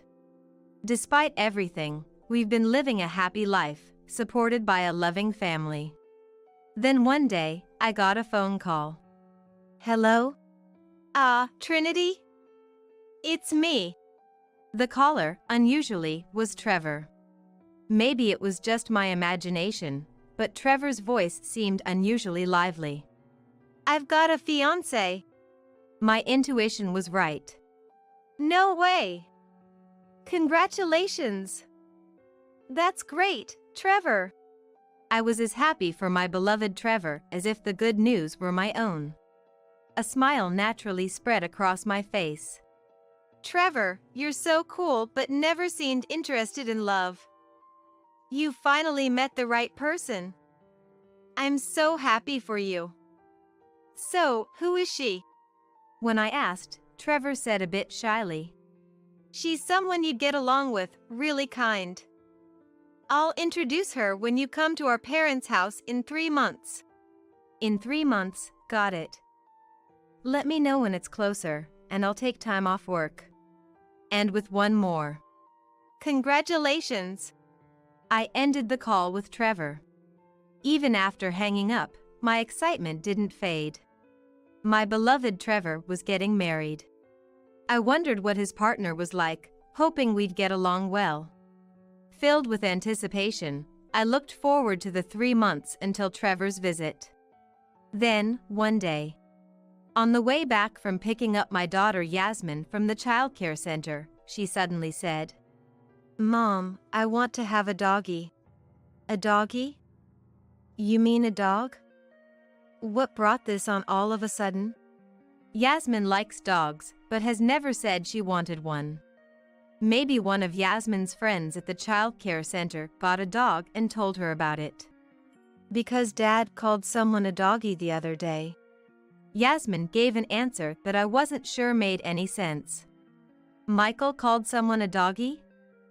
Would he say something like that? Feeling puzzled, I casually asked Yasmin about it. Did Dad really say that to you? Why would he? But Yasmin seemed to have lost interest in dogs already, now talking to a flower blooming nearby. Hello, Mr. Flower. Hello, Mr. Flower. Maybe it's not something to worry about too much. That's what I thought, but even after we got home, took a shower with Yasmin, and ate dinner, the doggy Michael mentioned wouldn't leave my mind. After Michael got home and Yasmin was put to bed, I decided to ask him directly. Hey, this might sound like a weird question, but what's this doggy thing about? Michael seemed momentarily flustered by my question, then said with a bit of panic. Oh. I went to a pet shop for work recently and saw some puppies. It made me think how nice it would be to have a dog. You know, they say kids grow up kinder with pets around. So, the doggy Michael mentioned was about a puppy he saw at the pet shop. He must have talked to Yasmin about the puppies. Oh, so that's what it was. I was curious because it's not like you to talk about wanting a dog. Hearing the answer directly from Michael, I felt relieved. It's nothing to worry about, you're overthinking it. Michael said with a laugh, so I decided not to dwell on it any further. 3 months had passed since Trevor's marriage announcement, and the day he was coming home finally arrived. Michael had work and said he would come after it was done, so Yasmin and I headed to my parents' house first. Mom, who seemed happy that Trevor was coming, greeted us with, Trinity, come in, smiling more joyously than usual. Unlike with me, Dad, who gets along well with Trevor, was in a good mood for this occasion. Until Trevor and his fiancée arrived, I helped Mom with cooking. We wanted to welcome Trevor and his fiancée with the best celebration possible. Yasmin was playing with Dad. The table was filled with Trevor's favorite dishes and the favorite foods of Trevor's fiancée, which I had asked about beforehand. Looking at the dishes laid out, I felt a bit of unease. It kind of resembles Michael's favorite dishes. But it must be a coincidence. As I was thinking this, the doorbell rang, and Trevor and his fiancée appeared. Michael hadn't finished work yet and wasn't there, but we started the meet and greet with just the family. Trevor's fiancée is apparently named Riley. I could hear Mom from the entrance. "Welcome, Riley." Mom greeted them, and the two stepped into the living room where Dad, Yasmin, and I were. At that moment, a voice came from beside me. Not a blessing, but an unexpected remark. "Ah. Look, it's the bitch." Pointing at Riley, the voice was Yasmin's, who continued pointing while laughing. Riley, with her beautiful face, looked puzzled at Yasmin. "Yasmin, that's rude to our guest." I scolded her, and Yasmin made a sullen face and said, "Because Dad called her that. And Big Sis looked so happy about it. Why is it okay for Dad to say it, but not me? I was just playing with Dad when Mom wasn't around." Yasmin's baffling statement had me, Mom, Dad, and Trevor all scratching our heads. Just then, the doorbell rang, and Michael, having finished work, arrived. I went to welcome Michael, who then entered the living room. And that's when things took a sudden turn. "Cheater!" A voice suddenly erupted. Looking towards the source, it was Michael, his face red with anger, yelling at Trevor's fiancée, Riley. "Why are you here? What's the meaning of this? Is this some kind of harassment?" Michael was uncontrollably furious. His unusual behavior puzzled everyone else. Michael seemed to not even notice me, our parents, or Yasmin. Then, Riley, Trevor's fiancée, started raising her voice. Gone was her gentle demeanor, now replaced by a harsh tone, furrowing her brows. "Why are you here? And why should I be the one blamed? You were the one who came on to me. I was never serious about you." Riley was infuriated, blood rushing to her head. Although initially shocked, I began to understand the nature of their conversation was about an affair. "You're the one who said you wanted me to come over on holidays. I went out of my way for you, and this is how it ends. Give me back my weekends." Michael and Riley had been having an affair. And it seems they were using the weekends when I wasn't around for their escapades. They apparently enjoyed treating each other like pets frequently. Yasmin must have seen this. That's why she started talking about Doggy in such a strange way. The reason the prepared food resembled Michael's favorites makes sense now. They must have been dining out together often. All the pieces of unease clicked together in my mind. Realizing the truth, I immediately took Yasmin's hand and left the living room. I couldn't let Yasmin hear any of this. Whatever happens with Michael can be dealt with later, but Yasmin must be protected at all costs. Then Mom appeared and gently placed her hand on me. "I'll stay with Yasmin." It was her way of telling me to go back. I nodded and headed back to the living room. Inside, the heated argument between Michael and Riley continued. The conversation revolved mainly around their affair. It was too much for me to bear, feeling dizzy just listening to them. "Wait, just a minute." Finding a moment to interrupt their exchange was impossible. Their back and forth was intense and unrelenting. After several minutes, their argument finally began to subside. As they became aware of us around them, both crumbled to their knees, faces turning pale. "Michael, what is this? Explain yourself."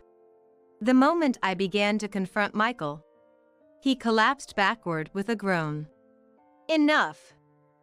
You are no longer family or anything to me. Get out now. Don't you dare touch my daughter." It was Dad who struck Michael. "You two, don't ever come back. Dad said this to Riley, then, with Riley and Michael unable to move, he pulled them by the arms and threw them out of the front door. And with one last remark, he spat out, "You two deserve the worst." In a setting meant for marriage introductions, Michael and Riley were thrown out for their affair being exposed. Afterward, I demanded a divorce and compensation from Michael in court. Ignoring Michael's futile pleas of, "Let's talk it over," I proceeded with the divorce. It's too late to talk things over now. If you hadn't done anything in the first place, we wouldn't be in this situation. That was the last thing I said to Michael. Trevor, of course, called off his engagement with Riley. We're never going to see each other again. Don't contact me. Riley, in tears, pleaded with Trevor to reconsider the broken engagement. Please. I won't see that man again. Just give me one more chance. But Trevor, like me, dismissed Riley. People who do such things once will do them again. He then demanded compensation for the broken engagement from Riley. After the divorce, rumors of Michael's affair quickly spread throughout his company and to his clients, eroding the trust he had slowly built up. He was transferred to a department with no work to do, leading a life devoid of excitement. Riley, having quit her job in anticipation of marrying Trevor, found herself in debt due to the compensation payments. She ended up juggling multiple part-time jobs, working tirelessly every day without a break. Riley's dream of an easy life through marriage to Trevor turned into a nightmare of the exact opposite. Her ideal wedding plans were shattered overnight. It's true what they say, wrongdoing doesn't pay. Having closed the chapter on Michael, I returned home with Yasmin. Mom looked at me, slightly worn out, and asked with concern, Trinity, are you okay? Mom, I'm fine. It's good that Yasmin found out before she got any older. Some of it might stick in her memory, though. Then, to Dad, who was reading the newspaper in the living room. Dad, who had struck Michael at that moment. I could never have been as decisive. Dad, thank you for what you did with Michael. You were right. I was swept up in the moment thinking he was the one, but I should have been more discerning in judging people. When I apologized to Dad, he looked up from his newspaper and said to me, Trinity, I'm sorry. I should have been more assertive in stopping you. I thought it would make you unhappy, but I didn't have a clear reason.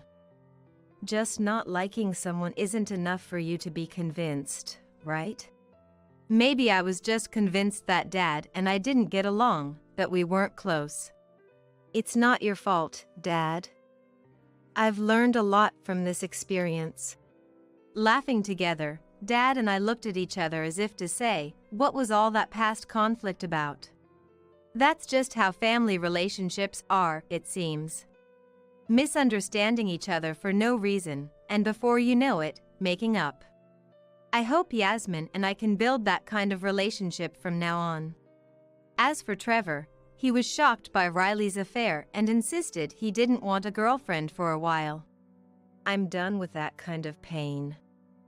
To think that the person I was about to marry was having an affair with my sister's husband. After living as a bachelor for some time, nursing his wounds, Trevor finally began to move on from Riley. He eventually married someone from a company he was dealing with. Trevor's new wife, a beautiful and wonderful woman, was truly deserving to walk by his side. Can I tell Uncle? Really? My 7-year-old niece said this as she alternated her gaze between my son and my husband. My son is about to turn 3, but he still can't speak. My niece, talking as if she's having a conversation with my son, looked up at my husband with a worried expression. Uncle, you see. My name is Melanie. I work at a staffing agency, and my husband, Timothy, works at the same company. Timothy and I met as colleagues at the company, and since we were close in age, we started dating through work consultations and eventually got married. Then, I became pregnant with our son, Hunter, and took maternity leave and parental leave. When Hunter turned 1, we looked for a childcare center to enroll him in, and I went back to work as planned, originally intending to return immediately. While sending our child to the childcare center, I worked to get back into the pace of work, and with Timothy's help, we managed to get through the busy days of work and childcare without any spare time. When we absolutely couldn't manage, or when Hunter got sick and had to leave the childcare center early, Madison, my mother-in-law who lives nearby, would often pick him up from the childcare center or watch over Hunter while I did household chores. We were very grateful, but Madison gradually started suggesting that we should quit the childcare center. In fact, Hunter was relatively advanced compared to children his age. He began walking just after turning 1, and though not yet conversational, he understood our words and could communicate simply.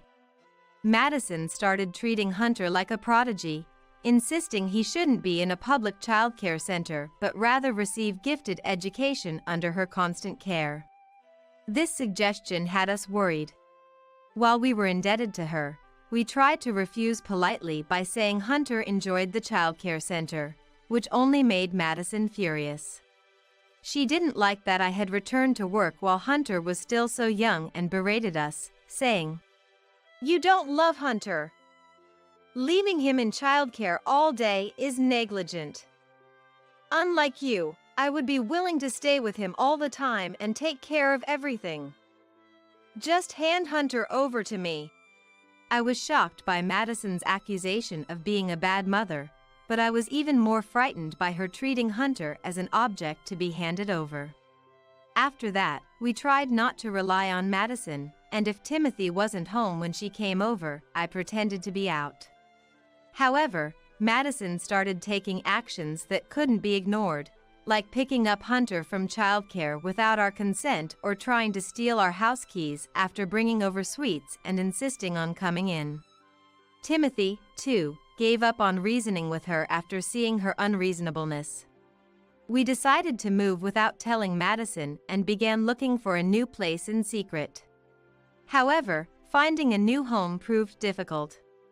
We thought it would be easy to find a house in a growing city, but with many people moving in, convenient properties sold quickly. While searching for a house behind Madison's back proved difficult, half a year flew by in no time. By then, Madison's interest in Hunter had waned significantly. Actually, even at a year and a half, Hunter still wasn't speaking at all. He used to babble a lot when he was younger, but lately, he's been completely silent except when crying. Taking him to the hospital worriedly, we found nothing abnormal. We were told that language development varies greatly among children and to keep a careful watch, so we went home carrying our worries.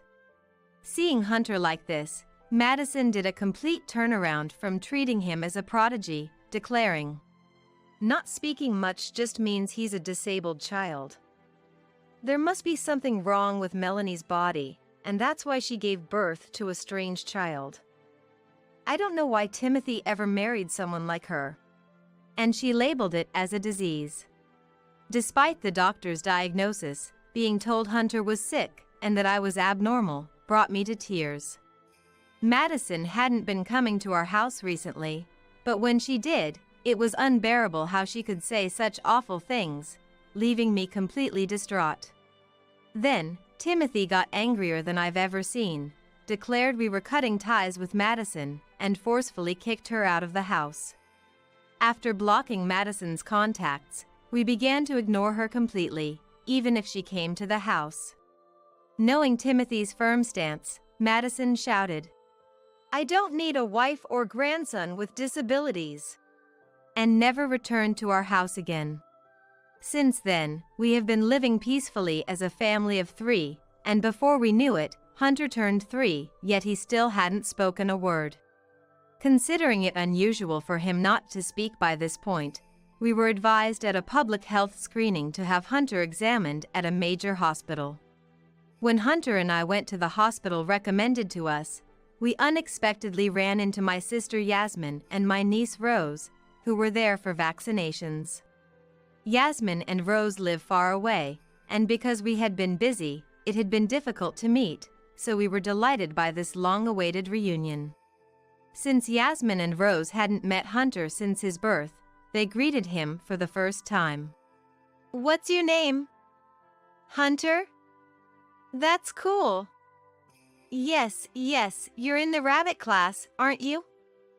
Rose loves rabbits too. Despite not having mentioned Hunter's childcare class to Rose, she naturally continued the conversation as if it was obvious. Surprised, I asked Yasmin, and she said that Rose can understand the language of animals and babies who can't speak. Half in doubt, yet having witnessed it firsthand, I had no choice but to believe. When the four of us went to the hospital cafeteria for lunch, Rose said, "Does Hunter like hamburgers?" "Yes. And he dislikes carrots? But they taste good together with hamburgers." "Does Hunter like hamburgers?" "Yes. And he dislikes carrots? But they taste good together with hamburgers." Accurately guessing Hunter's likes and dislikes without being told, which left me speechless. Even after seeing the doctor, the reason why Hunter wouldn't speak remained a mystery. There were no issues with his throat or vocal cords. He could cry and laugh, but he wouldn't utter meaningful words like mom or dad. Feeling down about not finding a solution, Timothy came to pick us up from the hospital after his rounds in the evening.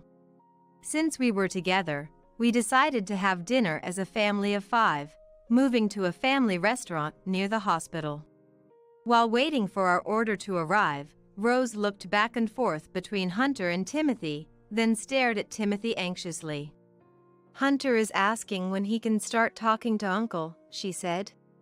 Surprised, Timothy looked at me, so I told him about how Rose had correctly guessed things she shouldn't know, like class names and Hunter's likes and dislikes, leaving Timothy to let out a disbelieving sigh. "Hunter really wants to talk to both Uncle and Auntie. But he couldn't because Grandma was always around, and he was afraid of being taken away," Rose conveyed. The phrase "always around" caught my attention, and I asked Rose for clarification, given that we hadn't been seeing Madison lately. Hunter shook his head and just stared at Rose. Then, as if struck by a brilliant idea, Rose clapped her hands together, smiled joyfully, and reassured Hunter. "Grandma isn't here now, so it's okay to talk." Hunter looked around uncertainly, then at me and Timothy. "Mom, Dad, is Grandma really not here?" Hunter's words came out so fluently that Timothy and I were shocked. As Yasmin calmed us down in our near panic, Hunter reached out his arms, asking to be held. Hastily, I lifted him from the child's seat onto my lap, where he grabbed my hands and happily kicked his legs. "When I was a baby, Grandma said she was going to take me home to talk a lot. I didn't talk because I like Dad and Mom's house better." Hunter had simply chosen not to speak. This must have been around when he was about a year old. Recalling Madison's insistence on gifted education and her wanting to take him home. Furthermore, Hunter expressed his desire to talk to Timothy and me but felt he couldn't. "Because Grandma is always there. Inside Hunter's home, in the car, even at the rabbit class," he said. I was baffled by how Madison, who didn't live with us, could always be there, even in the car or at the childcare center. Then, remembering the timing of Madison's visits. On days we hadn't told her about hospital visits or when we received notifications about language training, Madison invariably showed up. Whispering my dreadful suspicion to Timothy, he looked at Hunter in dismay. "Can you tell where Grandma is in the house?" Timothy's soft question led Hunter to list several locations. Hearing his responses, Timothy's face turned red, and he trembled with emotion. Apologizing to Hunter for not noticing, we thanked Yasmin and Rose for their help before rushing home to confirm our bad hunch and take necessary actions. Once home, we asked Hunter again where Madison could be. Pointing with his little hands, Hunter showed us various places. Under the entrance shoe cabinet, behind the living room sofa, on the top shelf of the kitchen cabinet, and when a device was found under the bedroom bed, I felt dizzy.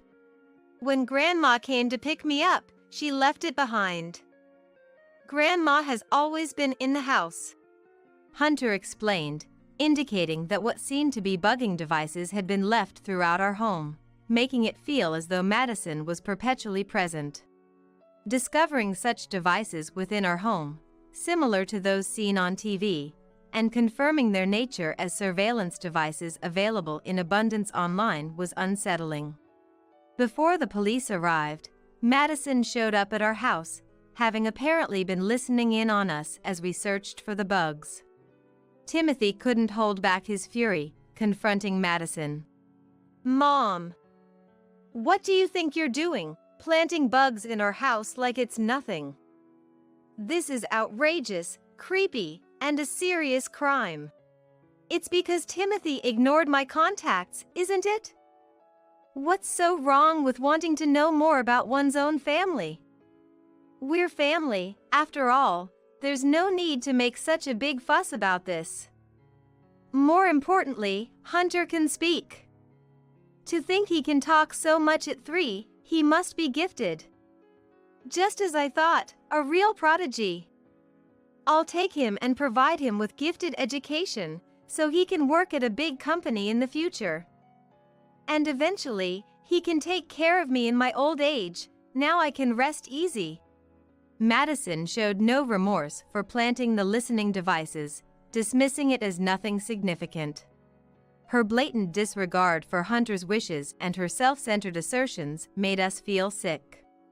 Just as we were considering our next steps, the police arrived. After we explained the situation and the police confirmed with Madison herself, who didn't think she had done anything wrong, she readily admitted to planting the devices and was promptly taken into custody. Despite her resistance and insistence on her innocence, revealing the locations of the devices led to her being packed into a police car and taken to the station. Following Madison's confession, a specialist recommended by the police found numerous listening devices in our home and car. The realization that we hadn't noticed such extensive surveillance was embarrassing. The thought of Madison having heard all our conversations made us dizzy. In the end, Madison was arrested for burglary and criminal mischief, showing no signs of remorse for her excessive actions, even though it was her son and Dil's home. Furthermore, during the interrogation, Madison confessed to also planting listening devices at the child care center. Just as Hunter had said, she had bugged the class he attended. She had paid a staff member, who was a friend, to install them. An investigation at the child care center indeed found several devices. The staff member who assisted Madison faced serious legal consequences and disciplinary action. Timothy was deeply affected by his mother's disturbing behavior. But most importantly, for Hunter and me, we decided to move away from this town filled with unpleasant memories as quickly as possible while Madison was preoccupied with police proceedings, seeking a peaceful life. Considering our job situations, we decided to move near Yasmin's family. Upon explaining our circumstances, Yasmin's family was shocked but understanding, offering their sympathy and saying, "You've been through a lot, well done." With Yasmin's family helping with the move, everything went smoothly. Since then, despite it being her first offense, Madison received a prison sentence due to the malicious, cunning nature of her actions, which were premeditated and carried out with clear intent. Despite Madison's full confession, she seemed unable to comprehend why her attempts to learn more about her family were met with such serious consequences, ranting and causing a scene at the police station, claiming, "Let me out of here! I was just trying to get to know my family better. I've done nothing wrong." When we were informed by the new residents of our old home about a letter filled with grievances and demands for release that Madison sent, It was a stark reminder of how fortunate we were to have moved to a place beyond her reach, and the thought of what could have happened if Hunter had been taken by her sent shivers down our spine. Now, free from Madison's watchful eyes and with Hunter able to speak without any reservations, our family enjoys brighter and more communicative days together. Hunter's verbal skills are impressively advanced for a 3-year-old, leading us to wonder if he might indeed be what Madison claimed, a gifted child. However, this does not justify Madison's actions, nor does it mean we are willing to forgive her. Living closer to Yasmin's family has enriched our lives with increased interactions, and Yasmin has been a great help with tasks like picking Hunter up from childcare, which Madison used to handle. Our weekends are now filled with joyous outings to amusement parks, zoos, and trips planned together, fostering a close and supportive relationship. Reflecting on the hardships Hunter endured, we are determined to compensate for the past by ensuring he grows up in an environment where he can freely express himself without restraint, committed to never letting him feel suppressed again. No employee by that name works here, I'm afraid. I realized my husband Cody left something behind when he went on a business trip, so I called his office and told his name. To my surprise, they said no such person worked there. What could this mean? Suspicious, I started rummaging through Cody's belongings in his room. Then, from his luggage, I found something shocking, something unbelievable. When I found this astonishing truth, I decided to revenge. My name is Rachel Thunderbolt. This year marks my 3rd year of marriage to Cody. Since I was the only daughter, Cody became an adopted son-in-law of the Thunderbolt family to carry on our name, and his last name became Thunderbolt too. He gladly accepted to take on my family's name. We had a blissful marriage, usually busy with our jobs, but we promised to have a baby someday. I could never have predicted our happy life would come to such a sudden end. It all started on the day Cody left for his business trip. While cleaning his room, I found a large envelope. It looked like important documents for his trip. Oh no! I tried calling Cody, but his cell phone was off and I couldn't reach him. Maybe he was on a plane or on Amtrak train, going through the tunnel. Thinking it urgent, I called his company next. Hello, this is Seven Forest Corporation. I'm Cody Thunderbolt's wife. He forgot something important and I need to contact him right away. Cody Thunderbolt. Please hold for a moment. The man on the phone, presumably Cody's colleague, sounded perplexed. Soon, the call was put on hold, and music began to play. After being on hold for about 3 minutes, the same man returned with an odd word. I'm sorry, but we don't have an employee named Cody Thunderbolt. Are you sure you have the right company? What? But you are Seven Forest Corporation, right? Yes, that's correct, but I was certain it was Cody's workplace. I double-checked the phone number, and it wasn't a common company name. Despite repeatedly confirming the company name and address, they kept insisting they had no employee by that name. All right, thank you. Sorry to bother you. I hung up the phone, utterly confused, but one thing was certain. Cody was lying about something. With a mix of confusion and a desire to find some clue, I searched his room again. And there, in his bag, I found an employee ID card for Seven Forest Corporation. It had his photo on it. He definitely worked there, no doubt about it.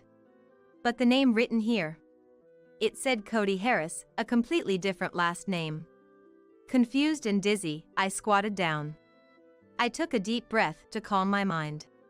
Cody had a big secret. Convinced of this, I couldn't just sit still. I went straight to a private investigator to look into his background. Cody's business trip, if his words were right, was for a week. The investigator was skilled, and I got the report before Cody returned. But the content was shocking. To put it bluntly, Rachel Thunderbolt, you're single. What? I don't understand what you mean. Cody has another family. Does that mean he's cheating on me? Well, it's more like you're the other woman. What? According to the investigator, there was no marriage record between me and Cody. He had another family, with whom he was legally married, so they were his real wife and children. Was I not married? What does this mean? It was a shockingly unbelievable fact. After receiving the report from the investigator, I couldn't say anything and rode the bus home, absent-minded. We'll need quite a bit of money for a wedding, huh? I can't afford it right now, but one day we'll definitely have one. I'll work harder so we can also go on a honeymoon. 3 years ago, Cody said that with a refreshing smile and promised, "It's okay if we don't have a wedding. I'm happy as is." I smiled and said that. His parents had passed away, leaving him all alone, so we only reported our marriage to my parents. Since I was the only daughter, he took the initiative to take on the Thunderbolt name. Of course, my parents were delighted with this. We signed the marriage application, but around that time, I got busy at work and couldn't find time to go to the city office with him. "Rachel, you're busy, right? I'll submit it when the time is right." So, I entrusted him with the application, assuming he had submitted it. But in reality, he never did, and so Cody and I were just strangers. We both had different jobs and social insurance, and we kept our finances separate. So, something that should have been apparent from tax documents or something went completely unnoticed. Cody must have known and done it on purpose. I believed we were married and lived as such. Thinking about it made me feel a deep anger rising within me. A week passed, and it was the day Cody returned home. I left work early to wait for him. "Cody, we need to talk." As soon as he entered the living room with the carry-on bag he used for his trip, I talked to him. "What?" "I have souvenirs, you know," he said nonchalantly. Seeing that just made me angrier. "Your real name is Cody Harris, isn't it?" What?" I confronted Cody with the employee ID card I found in his room, and he looked shaken for a moment. "Well, I just kept Harris as my name at work." "What are you talking about? When we met, you called yourself Cody Smith." "Did I? I don't remember." Cody tried to feign ignorance, but I presented him with the private investigator's report. "I went behind your back, sorry, but I had a private investigator look into you. You have another family, and I was just a fling, right?" He seemed taken aback by the evidence but quickly tried to regain composure with a smile. "It wasn't just a fling. I take everything seriously. Don't give me that.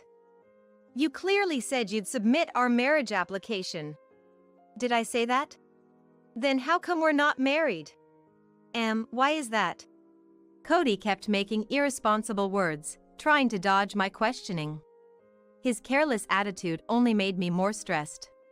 "You were the one who said, it's okay if we don't have a wedding. I'm happy as is." "That's different. This is a case of bigamy, a violation of the law." "That's fine. Since I never submitted the marriage application with you, it's not bigamy. So my feelings don't matter at all." Finally, my anger exploded. I slammed the table, causing a glass to topple and water to spill onto the floor. "Ah, you're so noisy. I didn't think you were such a troublesome woman." Cody picked up his carry-on bag again and opened the living room door. "Then, I'm going home." "Going home? Where to?" "To my real home, obviously. It seems like a hassle to stay with you now. I won't come here for a while. Cool off in the meantime." Leaving these words as if I was the villain, Cody left the house. "Coward! Irresponsible man!" I threw a tissue box, but the front door closed mercilessly, and Cody never came back after that. I won't let this go. Didn't he realize in these 3 years that I'm not a woman who would just let things slide? I decided to make Cody pay for this. The next day, I called Misty Harris, Cody's legal wife, whose number was in the investigator's report. A woman answered, and I could hear a boy's voice in the background. "Hello, are you Misty Harris, Cody's wife?" Yes, I am. My name is Rachel Thunderbolt. I've been, well acquainted with Cody. Unsure how to start, my words trailed off, and Misty sounded very puzzled. I briefly explained the situation and arranged to meet her in person soon. At a coffee shop, as soon as we met, Misty glared at me with disdain. You have the nerve to show up after messing with someone else's husband. Wait, please. I'm a victim too. I showed her the investigator's report and explained everything in detail. I still can't believe I was the other woman. Cody doing such a thing. Unforgivable. Misty believed me after seeing the evidence and was visibly furious. I understand the situation now. Not only did he play with your feelings, Rachel, but he's also been deceiving me all this time. So, I want to punish Cody, and I need your help. All right, I'll help you. And so, we conspired together to plan our revenge on Cody. The day of reckoning came. On his day off, Cody was relaxing in front of the TV at Misty's house. Their elementary school-aged child was out with friends, so seizing the moment, I stormed into the house. Your other wife has graciously come to visit, Misty announced, leading me to the living room. Cody, who had been lounging, sprang up in shock at the sight of me. Geez! Rachel! Long time no see, Cody. What? Why? How? Cody, in confusion, pointed alternately between us. What's this? When did you two meet? Misty and I have become very close friends. Huh. At that moment, the doorbell rang, and Misty's parents, along with Cody's, arrived, looking furious. Cody, who was lounging around in sweatpants, straightened up quickly. What? What brings everyone here together? He was completely intimidated by their devilish expressions. Rachel, did you set this up? I got Misty's help too. So, Cody, you have no allies here. By yesterday, Misty had already told her parents that Cody was cheating. I had managed to get the contact details of Cody's parents, who were actually alive, and sent them a registered letter with the investigator's report and a summary of everything that had happened. And I called them here for Cody's punishment. What are you doing? What's your aim with all this? First, you have something you need to do, right? You know what it is? You want money? No. You should start with an apology. Pressed by my stern words, Cody looked pleadingly at Misty, who just stared back expressionlessly. We'll demand compensation after you've done what you should. Right, Cody! Misty and I towered over Cody, who had squatted down in exhaustion. Both Misty's and Cody's parents surrounded him with stern looks. Wait, if you two are getting along so well, there's no need to fight, right? Why not keep things as they are, maintain both families? Even in this situation, Cody tried to escape responsibility. He was just alpha an irresponsible person. I like both of you, I wanted to maintain good relationships, something like that. His shameless attitude was almost refreshing in its thoroughness. But both sets of parents berated him fiercely. Are you joking? Don't you feel sorry for Misty and Rachel? Shouts and tearful voices filled the air, and Cody shrank back, letting out a pathetic whimper. I took a deep breath and spoke calmly. I understand exactly what you want. You do? So we can keep things this way, right? No way! I'm utterly disappointed. I'm breaking up with you. And I'll be expecting compensation, so make sure you're prepared. What? No. As I declared my decision to part ways, Misty followed suit. I'm divorcing you too. Expect to pay compensation and child support. I don't ever want to see your face again. Get out. Cody looked up at me, his eyes tearing, and tried to plead. Before I say, don't think of coming back to my place. I won't let you in. I'll apologize properly. Let's submit our marriage application this time, right? Let's get married. Don't be ridiculous. I never want to see you again. Goodbye. Cody was disowned by his parents then and there, losing his last refuge. He was ousted from Misty's house by everyone present and stood dazed outside the gate. That was the anticlimactic end of our relationship. Now for the epilogue. Cody, having to pay us compensation and losing everything, stayed at cheap hotels and internet cafes. But after my call to his company about his business trip raised suspicion, his boss confronted him, and his double life was exposed. The whole company found out through the colleague who took the call, so Cody quit his job, fleeing in shame. True to his irresponsible nature, he ran away just because he felt uncomfortable, despite having no money. Eventually, Cody ran out of money and became homeless, as I heard. As for me, I ended my relationship with Cody, but the emotional scars of spending 3 years as the other woman didn't heal easily. I buried myself in work to forget, leading to a life consumed by my job. A male colleague, concerned about me, asked, "Is something wrong?" and we started going out for drinks together. While venting over drinks, I found myself crying, but he just silently supported me. Having lost trust in people, I began to feel that maybe I could trust this man, and we started dating. I'm experiencing a modest happiness now. Someday, I'm sure I'll find true happiness.